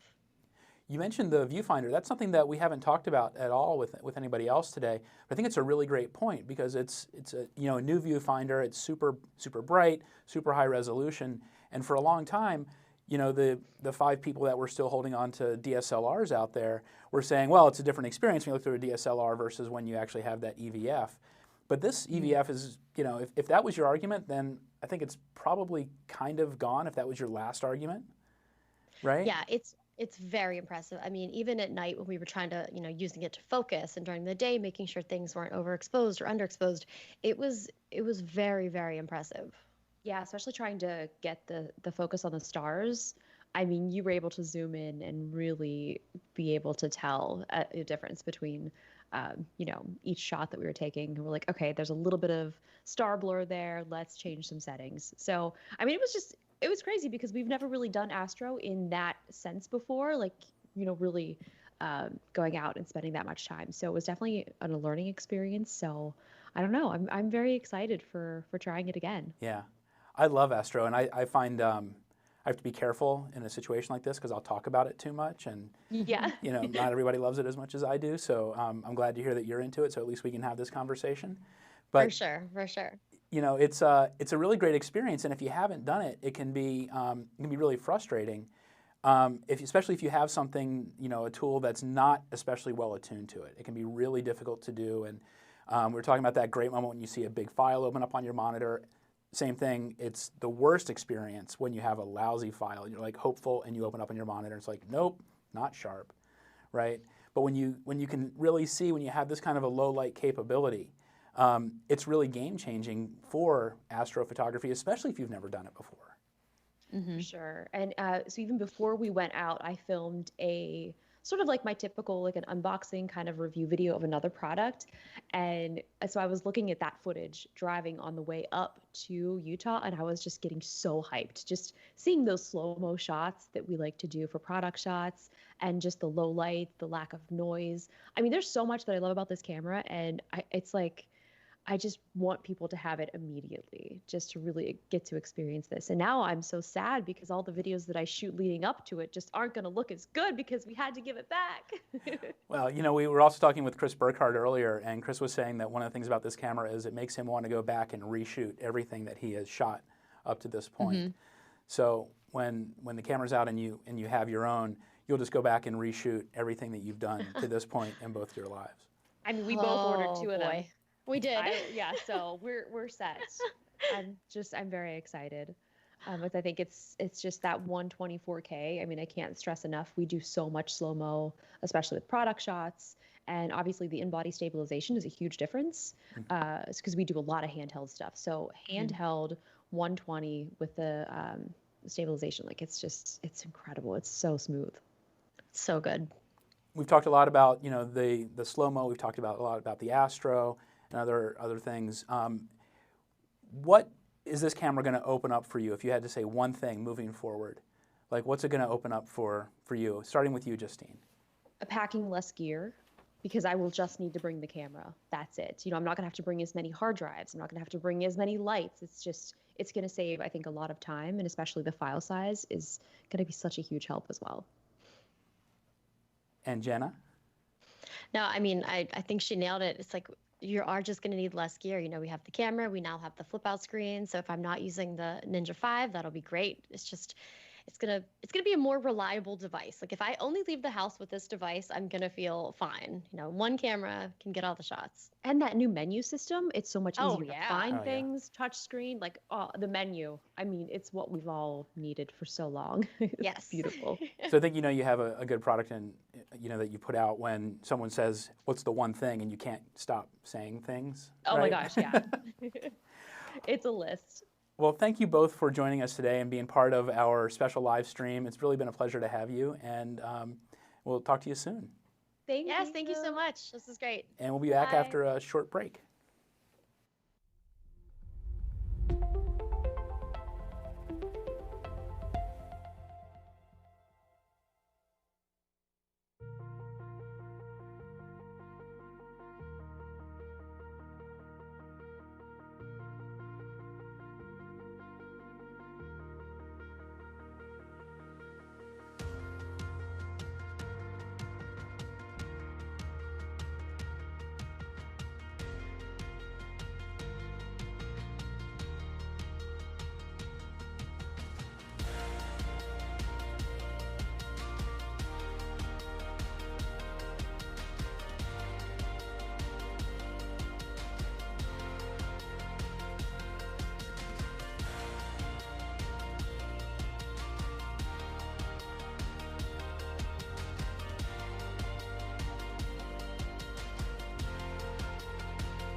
And we're back, and thanks again for joining us today on our special live stream coverage of the Sony a7S III launch.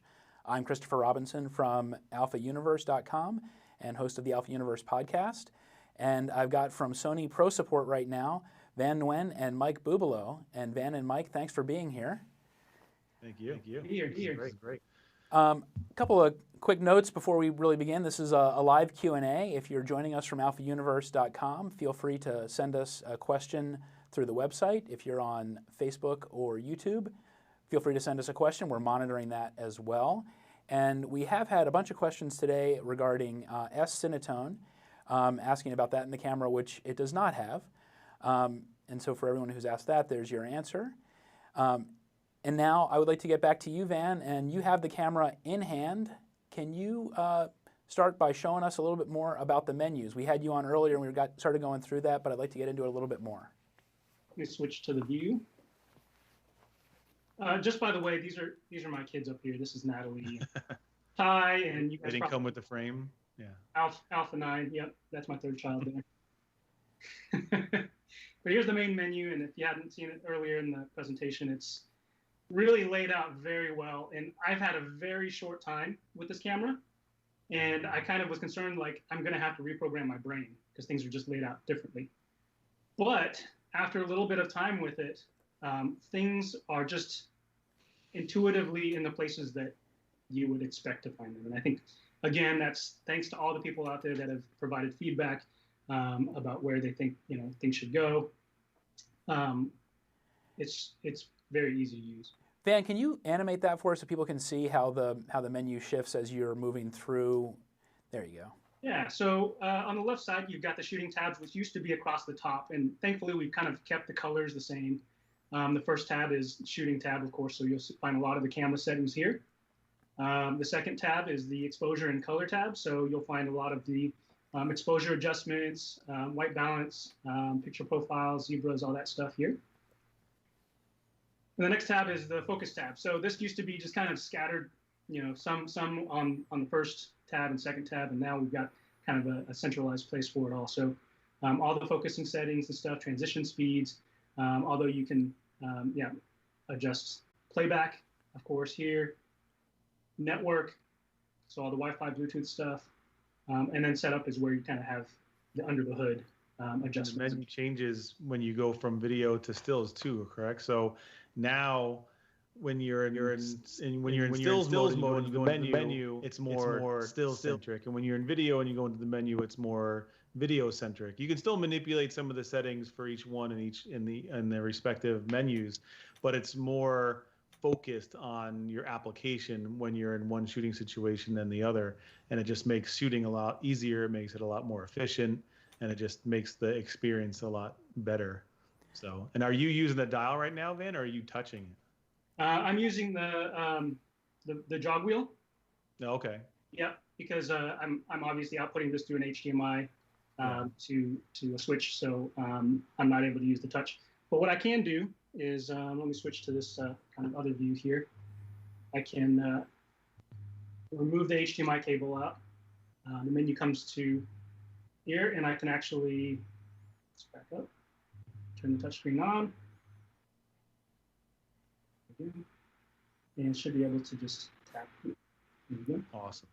And just, it's super smooth and super fast to get to where you want. And then what you'll see is on the screen, whenever there's any type of adjustments, you'll have little touch areas here. So if I want to decrease the autofocus attack speed or increase it, and of course hit OK. Close the main menu. So.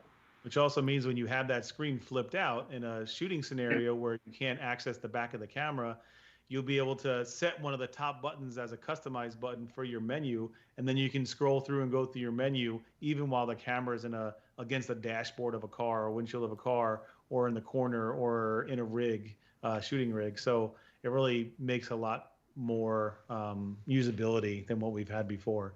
It's just really nice. And again, this menu system has been just hundreds and hundreds of hours, thousands of hours of talking to customers, not just on the pro support side, on doing events, but every time we have condo, every time we talk to our artisans of imagery and our collective and talking to DPs and videographers, we just take all their feedback, and this camera is really the culmination of that. And you can see it in this menu because it's the menu that a lot of us have been looking for. I'm sure Van had the same thing, but when you first turn it on, we're so dialed in the old menu. We're like, oh no, a new menu. Like my heart stopped for a second. And then of course I start going through it, and then I'm like, wow, this is actually really intuitive. Like this is really nice. It's really fast. And within a couple of minutes, I was able to just fly through and get to everything I needed to. And by the time I was done with my camera, which was 12 hours, I was flying through it. And I actually now love this menu system, and I just found it really intuitive and really easy to use. And yeah, so I turned on my picture-in-picture so you can kind of see what I'm doing to the back of the camera, the top of the camera. Yeah. Switch to stills mode, and then you'll see on the menu upper left there, the shooting tab switched from a little film strip icon to a photo. So now I know, okay, I'm in photo menu, and I can arrow to the right. Image quality tab or page is the same, but then the options have changed. So now I have all my still settings if I want to go in and change, you know, the type of files and stuff that I'm going to record. So, but I can still activate movie settings, you know, kind of down here at the bottom. So, Van, can you show some of the customizable or customization that you can do through the menus? Yeah, so there's lots of customizations. If I go to the top here, to the My Menu, I can go in and I can, you know, fully customize like a custom shooting menu. You know, you can add many different pages here, add different items. So if I add an item, I can it basically takes me to all the assignable functions here, which is most of the tabs, most of the functions. So say I want to add aspect ratio, and you know that's kind of My Menu 1 is kind of a lot of video stuff. So maybe I'll start a new one, add it to My Menu 3, arrow to the right, select. It's been added. Now if I back up using the menu button and out, there's My Menu 3 now, and there's the aspect ratio I just added. So fully customizable, and of course, you may have seen it here when I was just briefly here. Down at the bottom, it says Display from My Menu. I can actually have that, the menu button here on the back, pull up the My Menu pages first. So if I'm working a job and I need to get to certain settings really quickly, I don't have to dive through the whole, you know, depth of the menu. And I'm sorry, Mike, did I cut you off when I was asking Van to do the menus there? No, not at all. Okay.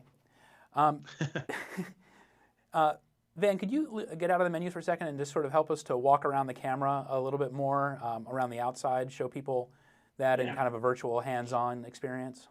Yeah, so this is very similar body-wise to the Alpha 9 Mark II and the Alpha 7R Mark IV. It feels identical in the hand. Of course, you'll notice here at the top, the movie record button has moved from next to the viewfinder up to where the C1 button previously was, and they just kind of swap places. But you can customize this button if you're working with mixed bodies and you want this to be your C1 button again. You can assign, you know, about 30 functions to this button. So it doesn't always have to be that way, but it's just set up out of the box like this for you. So yeah, so you've got the exposure compensation dial, the rear dial, front dial still there, of course the mode dial up here. One of the things that's changed is the door. So we've added a lock here. So now you're gonna pull down the little lock, and then it'll flip open. Here you've got dual SD card slots, which are also CF Express card slots as well. So CF Express Type 2. Can we pause there and talk about the CF Express cards for a second, and just what is CF Express? So CF Express is our new format. One of the reasons why I created this format, because we needed to be able to have, hey, look at that. We need to be able to have a format that was smaller than typical CF Express, but we obviously needed faster speed than SD cards, because we're able to do 1200 megabits per second to write to the sensor in this camera and record it 600 to 800 megabits per second. So we needed a card that was faster. So we created CF Express Type A. So those two slots are capable of each slot is capable of taking either the CF Express Type A or the SD card slot. And what's so important about that is because, I mean, the common thread for this camera is that there's no compromise in the camera, right? So when you, and we've learned our lesson in the past because we've done this, but when you have two cards that aren't the same speed, you have to shoot to the lowest common denominator. You can't just have the shooting capabilities of anything you want to do because you have to shoot redundantly as a professional and you have to then shoot towards that slower card. So being able to have two CF Express Type A cards gives us the ability to shoot however we want without compromise and have it shoot redundantly at the same time, because the last thing you want when you're out there shooting a wedding or you're out there in the Moab or you're in, you know, ice caves like Chris, the fact of the matter is you need to be able to have a backup of that data, and you can't do that and get the best possible image quality when you have two cards that are of different speeds. So it's really important that we did this, and I'm super impressed. And the cards, when like Van showed you the card, it's smaller than SD card. It's more reliable than SD card. It's tougher than SD card. It's just, to me, the perfect format of card. It's just a really, I'm excited. And just talking about those slots again, just to clarify for a second, they're basically two identical twin slots. One isn't truncated for speed or capacity or buffering or anything else. They're both exactly the same card slot. They just exist in parallel in the camera. Absolutely. Same speed, same everything, can both have the same exact functionality. So, we got a question from YouTube asking about the form factor. Is it the same form factor as the a7S II? Will it fit into the same camera cage? No. So it's the same form factor as the Alpha 7R Mark IV and the Alpha 9 Mark II. So a lot of the ergonomic improvements that we've made on those cameras we brought into this camera. And it's also can accept the same battery grip as the Alpha 7R Mark IV and the Alpha 9 Mark II. So, but even though it looks exactly the same, everything from the inside out is just completely new, completely done from the ground up. So it's just a completely new camera, but the same exact form factor as we're used to from the Alpha 7R Mark IV and Alpha 9 Mark II.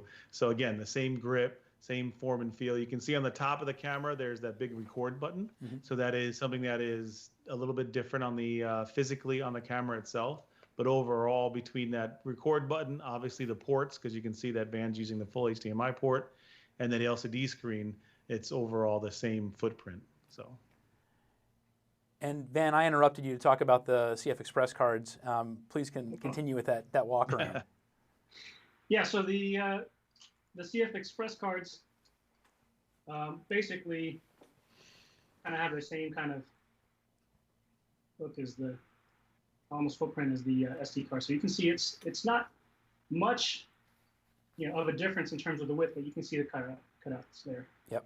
And we do have it labeled here. Slot 1 is still on top, slot 2 on the bottom.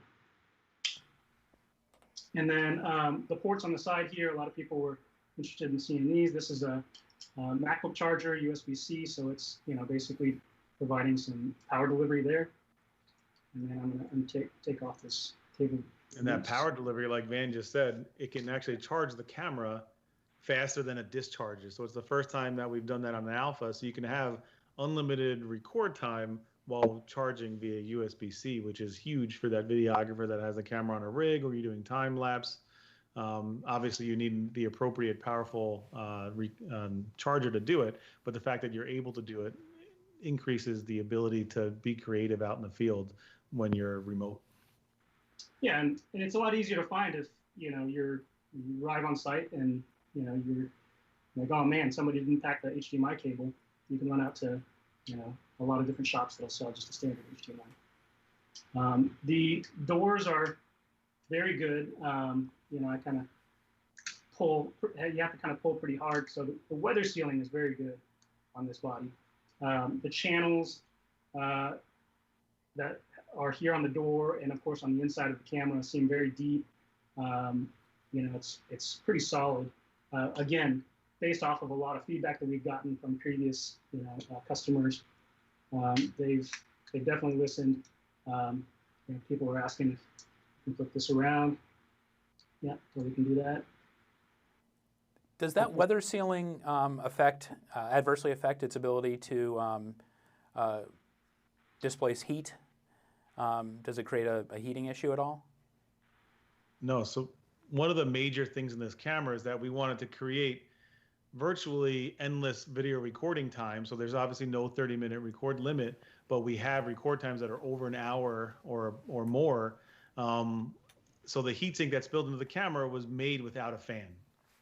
And one of the important reasons for not putting that fan is because once you incorporate a fan, you're no longer weather sealed, you're no longer dust and moisture resistant, and it also creates noise for your onboard mic. So we're able to basically create the impossible, in my mind, is that because everyone always thought the camera was going to be bigger to accommodate a fan or a heat sink or this or that. So we were able to keep the same footprint, keep it the same dust and moisture resistance as the Alpha 9 Mark II and Alpha 7 Mark IV, and be able to have those extremely long record times without it overheating, all while not creating any noise. It's a marvel, really. It's pretty impressive. We got a question that came in from Alpha Universe about the AF system. Is it a new AF system? And actually, if you can just sort of walk through the AF system a little bit. Absolutely. So one thing the S series has never really been known for is autofocus, right? So in 2015, when we had the Alpha 7S Mark II, it was still contrast-based autofocus. And in those 5 years, we've created a ton of full-frame cameras that have unbelievable autofocus. And it really kind of made the Alpha 7S Mark II realize that it needs to have a better autofocusing system. So we created the best autofocusing system, arguably, in the Alpha line in this camera. So we have 795 phase detection autofocusing points on the sensor itself, 30% better eye autofocus, or I like to call it pupil autofocus, because this enables us to do things that you're not used to doing on a professional video camera. Most videographers, when they hear autofocus, they just shut off and they think that you just can't use it because it's not as reliable as they need it to be. So not only are you able to do eye autofocus in photos, but of course you can do it in video. So I can be moving, my subject can be moving, I can be shooting at 1.8 and I can track the pupil of the eye wherever it goes. I can do full subject tracking by either touching the screen or moving my focusing point. The possibilities are really endless. And it's important to also remember, again, no compromises. You get full autofocus, the same autofocus in all modes, 4K 120p, full HD 240, and all bit rates in all shooting modes. So that's really important to remember, that there's no compromise in the autofocusing system.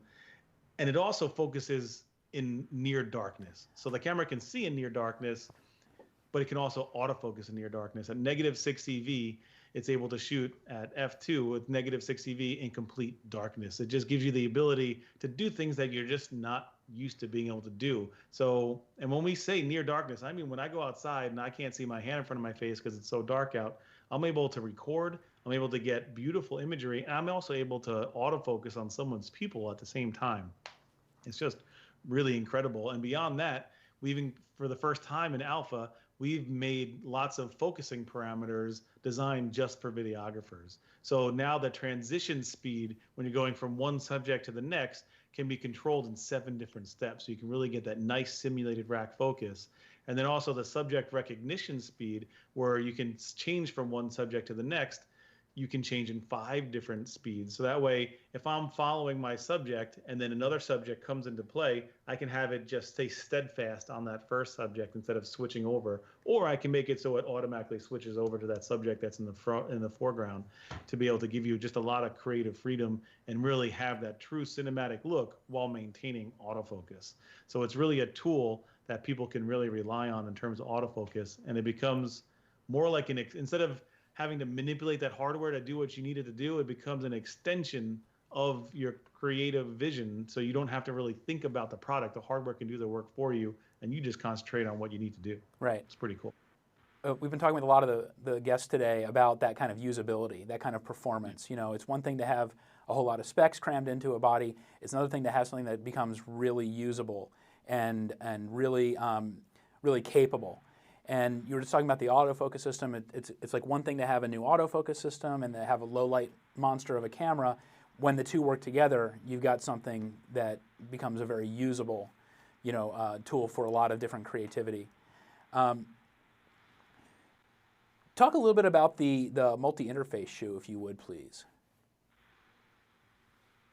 Sure, yeah. I mean, what's video without great audio? So one thing that we've been striving for since we've come out with Alpha is that we've been rethinking the way that cameras perform, right? So we incorporated the multi-interface shoe quite a long time ago And you can see there that there's pins inside of that multi-interface shoe.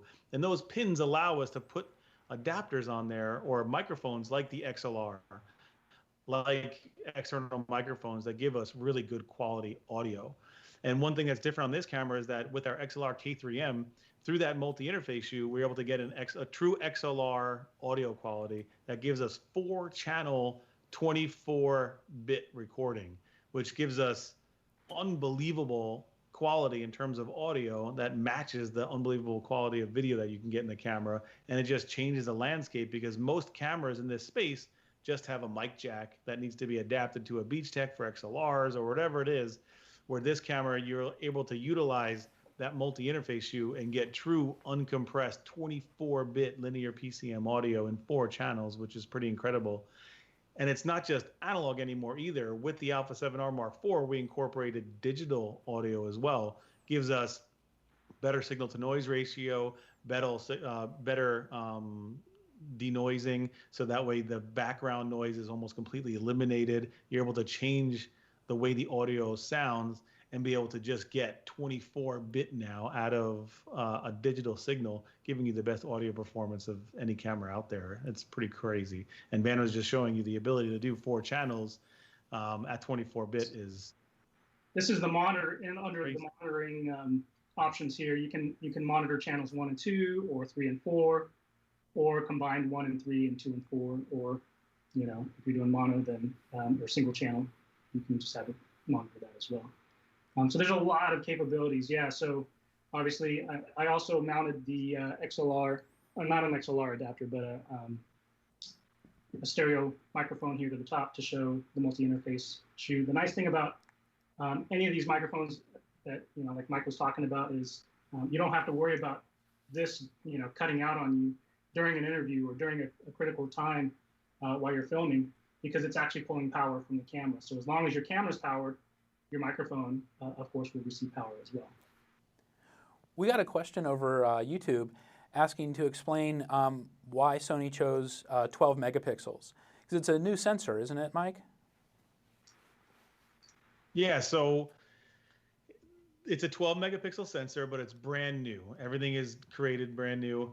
And it's designed, it's very purpose built for that videographer, for that professional videographer, because we wanted to do 3 things with this sensor. We wanted to create the best possible 4K image quality. So every single shooting mode that we have on the camera now is full pixel readout, no line skipping, no pixel binning, and no crop in every single shooting mode, which is really incredible and was really of the utmost importance for us to have. The second thing is that 12 megapixels allows us to get those extreme high ISO, to get that extreme high ISO performance where we can get noiseless 56,000, 100,000. We can get over 15 stops dynamic range, and this sensor allows us to do it. The third thing is, because it's 12 megapixels, we're able to have twice the scan rate and twice the sensor readout speed of any of the sensors that we've had in the Alpha lineup, and also 3 times better rolling shutter than the Alpha 7S Mark II, making it some of the best rolling shutter in the industry right now, with almost no rolling shutter whatsoever. And from a stills perspective, of course, you get to utilize that high ISO performance, that dynamic range, but you're also able to get over 1,000, more than 1,000 JPEG plus RAWs. Because that resolution is a little bit lower, we're able to process all that information and get almost an unlimited buffer and still be able to print a 13:19 image and be able to get that great imagery that we've had before. And a lot of people are going to think it's the same sensor, but it's really completely redesigned where it's back illuminated now. And what that means is, believe it or not, the electronics usually lay on top of the sensor itself in between the pixels. So what we did was, and we've been doing this for a long time, is that we actually just moved all those electronics underneath the light sensitive material. It's not only because of 12 megapixels, you have larger, bigger pixels to get more light, but the photosensitive part of those pixels are even bigger because we moved the electronics underneath the light sensitive material, creating, well, essentially dethroning what used to be the king of low light. Now this is the new king of low light. And it's not just that high ISO performance in terms of noise, it's also in terms of color reproduction, it's in terms of sharpness, and this new sensor is one of the main reasons why we're able to do all those things. We were talking a little bit earlier about Cinetone, and while the camera doesn't have Cinetone, it should still have a really good match for a lot of professional camcorders. Is that correct? Yeah, I mean, since 2015, we've introduced a lot of full-frame cameras, including full-frame video cameras like the Venice, like the FX9, and we've utilized not just the feedback from those DPs, from those cinematographers, but also the engineers, and we know that this camera is going to be really popular as a B camera for those cameras, and obviously as a main camera for other videographers, but we really wanted them to match as perfect as possible, and we wanted to take their learnings about their color science and bring that onto this camera. So one thing that really gets overlooked on this camera, I think, is the color science, is how good the colors are. And you're already starting to hear from the artisans and from the people who have used the camera how impressed they are with the colors and how easily it matches with the Venice, how easily it matches with the FX9 to be able to make that seamless video performance with both cameras at the same time. We got a question over YouTube regarding the MI shoe. What about using external flash with multi-interface shoe? HVL, F60, RM, TTL, etc. Yeah.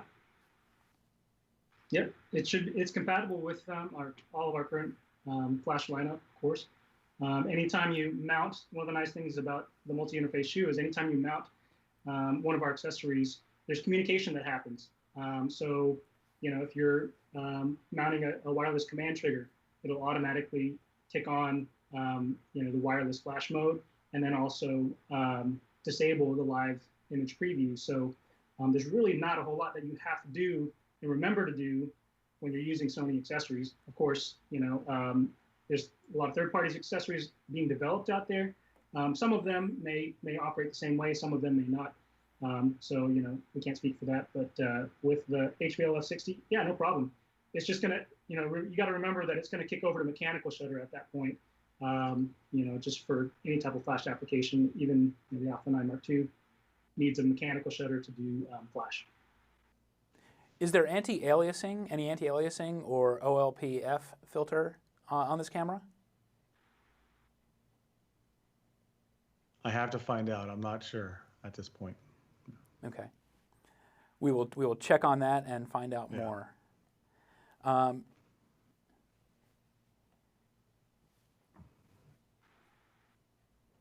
Sorry, I'm scrolling through a couple of questions here. No, that's fine. I'll just keep driving through the menu here so people can kind of take some time to see what's on each tab, because I think that's one of the big things is normally what we would do at a product launch is we'd have a bunch of the cameras and people could walk up and play with them a little bit and get to know the new menu system, but they can't. So yeah, it's nice to just be able to go through and check these settings here. I did get some clarification from earlier. I think somebody had asked, you know, 4K all intra at 120 frames per second. That is accessible through the S&Q mode. So if you want to do all intra 4K 120, of course you can go through S&Q mode. Right now, if I go up to image quality, I'm on 4K all intra right now, and then of course it maxes out here at 60 in the menu. But if I go into S&Q settings, I can shoot at 120 frames per second. So. And we got a question from Alpha Universe, just again about the heat sink. I guess there's some confusion. Can you explain, Mike, exactly how the heat sink, the new heat sink, works? I can't explain exactly how it works. It's pretty innovative. It's completely passive heat sink, so we really are just using the materials and the design of since the sensor makes most of the heat. The materials that are used to dissipate that heat away from the sensor, we've just done it completely passively and with the materials that are in that heatsink. But for a full explanation of exactly how those materials and how the specific design, that Sigma design of that carbonite material works, I think that's beyond even me. I need to get a better explanation from the engineers in Tokyo. I haven't had any time to be able to sit down with them, but I'm looking forward to it. But as of right now, that's what we got. We just know it works. Sure. So that's the most important part. That is the most important part. Well, I want to thank both of you for for joining us today on this special A7S live stream. And I just want to remind everybody that while we're not doing Condo Trip this year, we are doing Condo Everywhere this year. And you can find out more about Condo Everywhere at alphauniverse.com.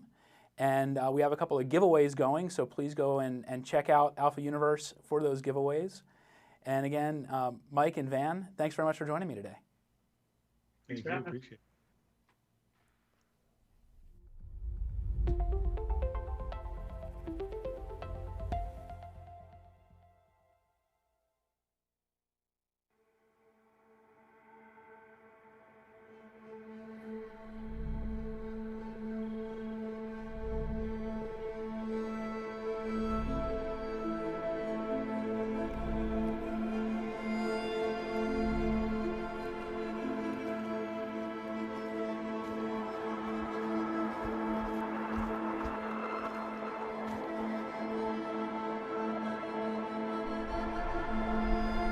What is creativity to me? I guess you could say it's my oxygen. It's how I breathe. It's how I speak, it's how I communicate. It's how I look at the world. I don't think I'd be human without it. Creativity is necessary. For me, it's therapeutic. It's the difference between living and existing. Maybe now, more than ever, storytelling feels like it really means something. There's a real chance for revolution, and I've used that word specifically. As photographers, we design worlds and create these experiences for others to view through our work. I pick up a tool, a camera, and that's my modality of creativity, but you can go out and you can express yourself any way you want. We all have a different thumbprint. When I have a camera in my hand, it's when I feel most comfortable. When I'm out exploring, out shooting, that's when I feel most at peace. Now the technology just keeps getting better and better and better. The a7S changed my career. I mean, I could see in the dark, basically, and there's no other way to put it, right? A veil had been lifted. It completely transformed what I could even imagine was possible. It was just a huge deal back then, and it's still a big deal now, and for the S3 to come out is massive. I think some people didn't actually think it would ever exist. But if I know one thing about Sony, the a7S III is gonna be a complete game changer. Come on, baby. Woo! 120 frames per second at 4K. In the dark. I feel like the things that your eyes are able to see with this camera, it's like you're in a completely different world. Do you mind standing on the edge? This is mental, dude. We're shooting at 20,000 ISO. And that's perfectly clean. The autofocus is by far superior. The screen feels nice and solid. Man, this flip screen is so nice. Oh my God. How sick is that? This is unreal. Crazy. I seriously want to go back to every place I've ever been and shoot it with this camera.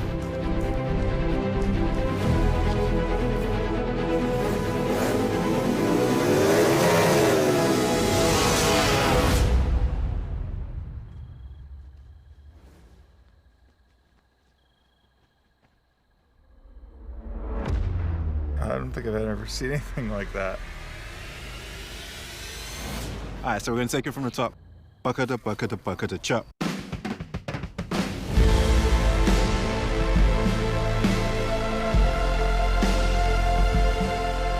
When there is no income, when there is no job, when there is no project, like what does a camera mean? What does it do for you? It still gives you some sense of purpose. Every once in a while, something comes around that changes the way we see the world. It's one thing to have something that can shoot rad slow motion and low light, but to have it in a small package can help you tell more meaningful stories. Some of the best shots of our lives right here, guys. Isn't that the whole point of creativity, to share your stories, to make a connection? This is why I love shooting. It brings people together on both sides of the camera.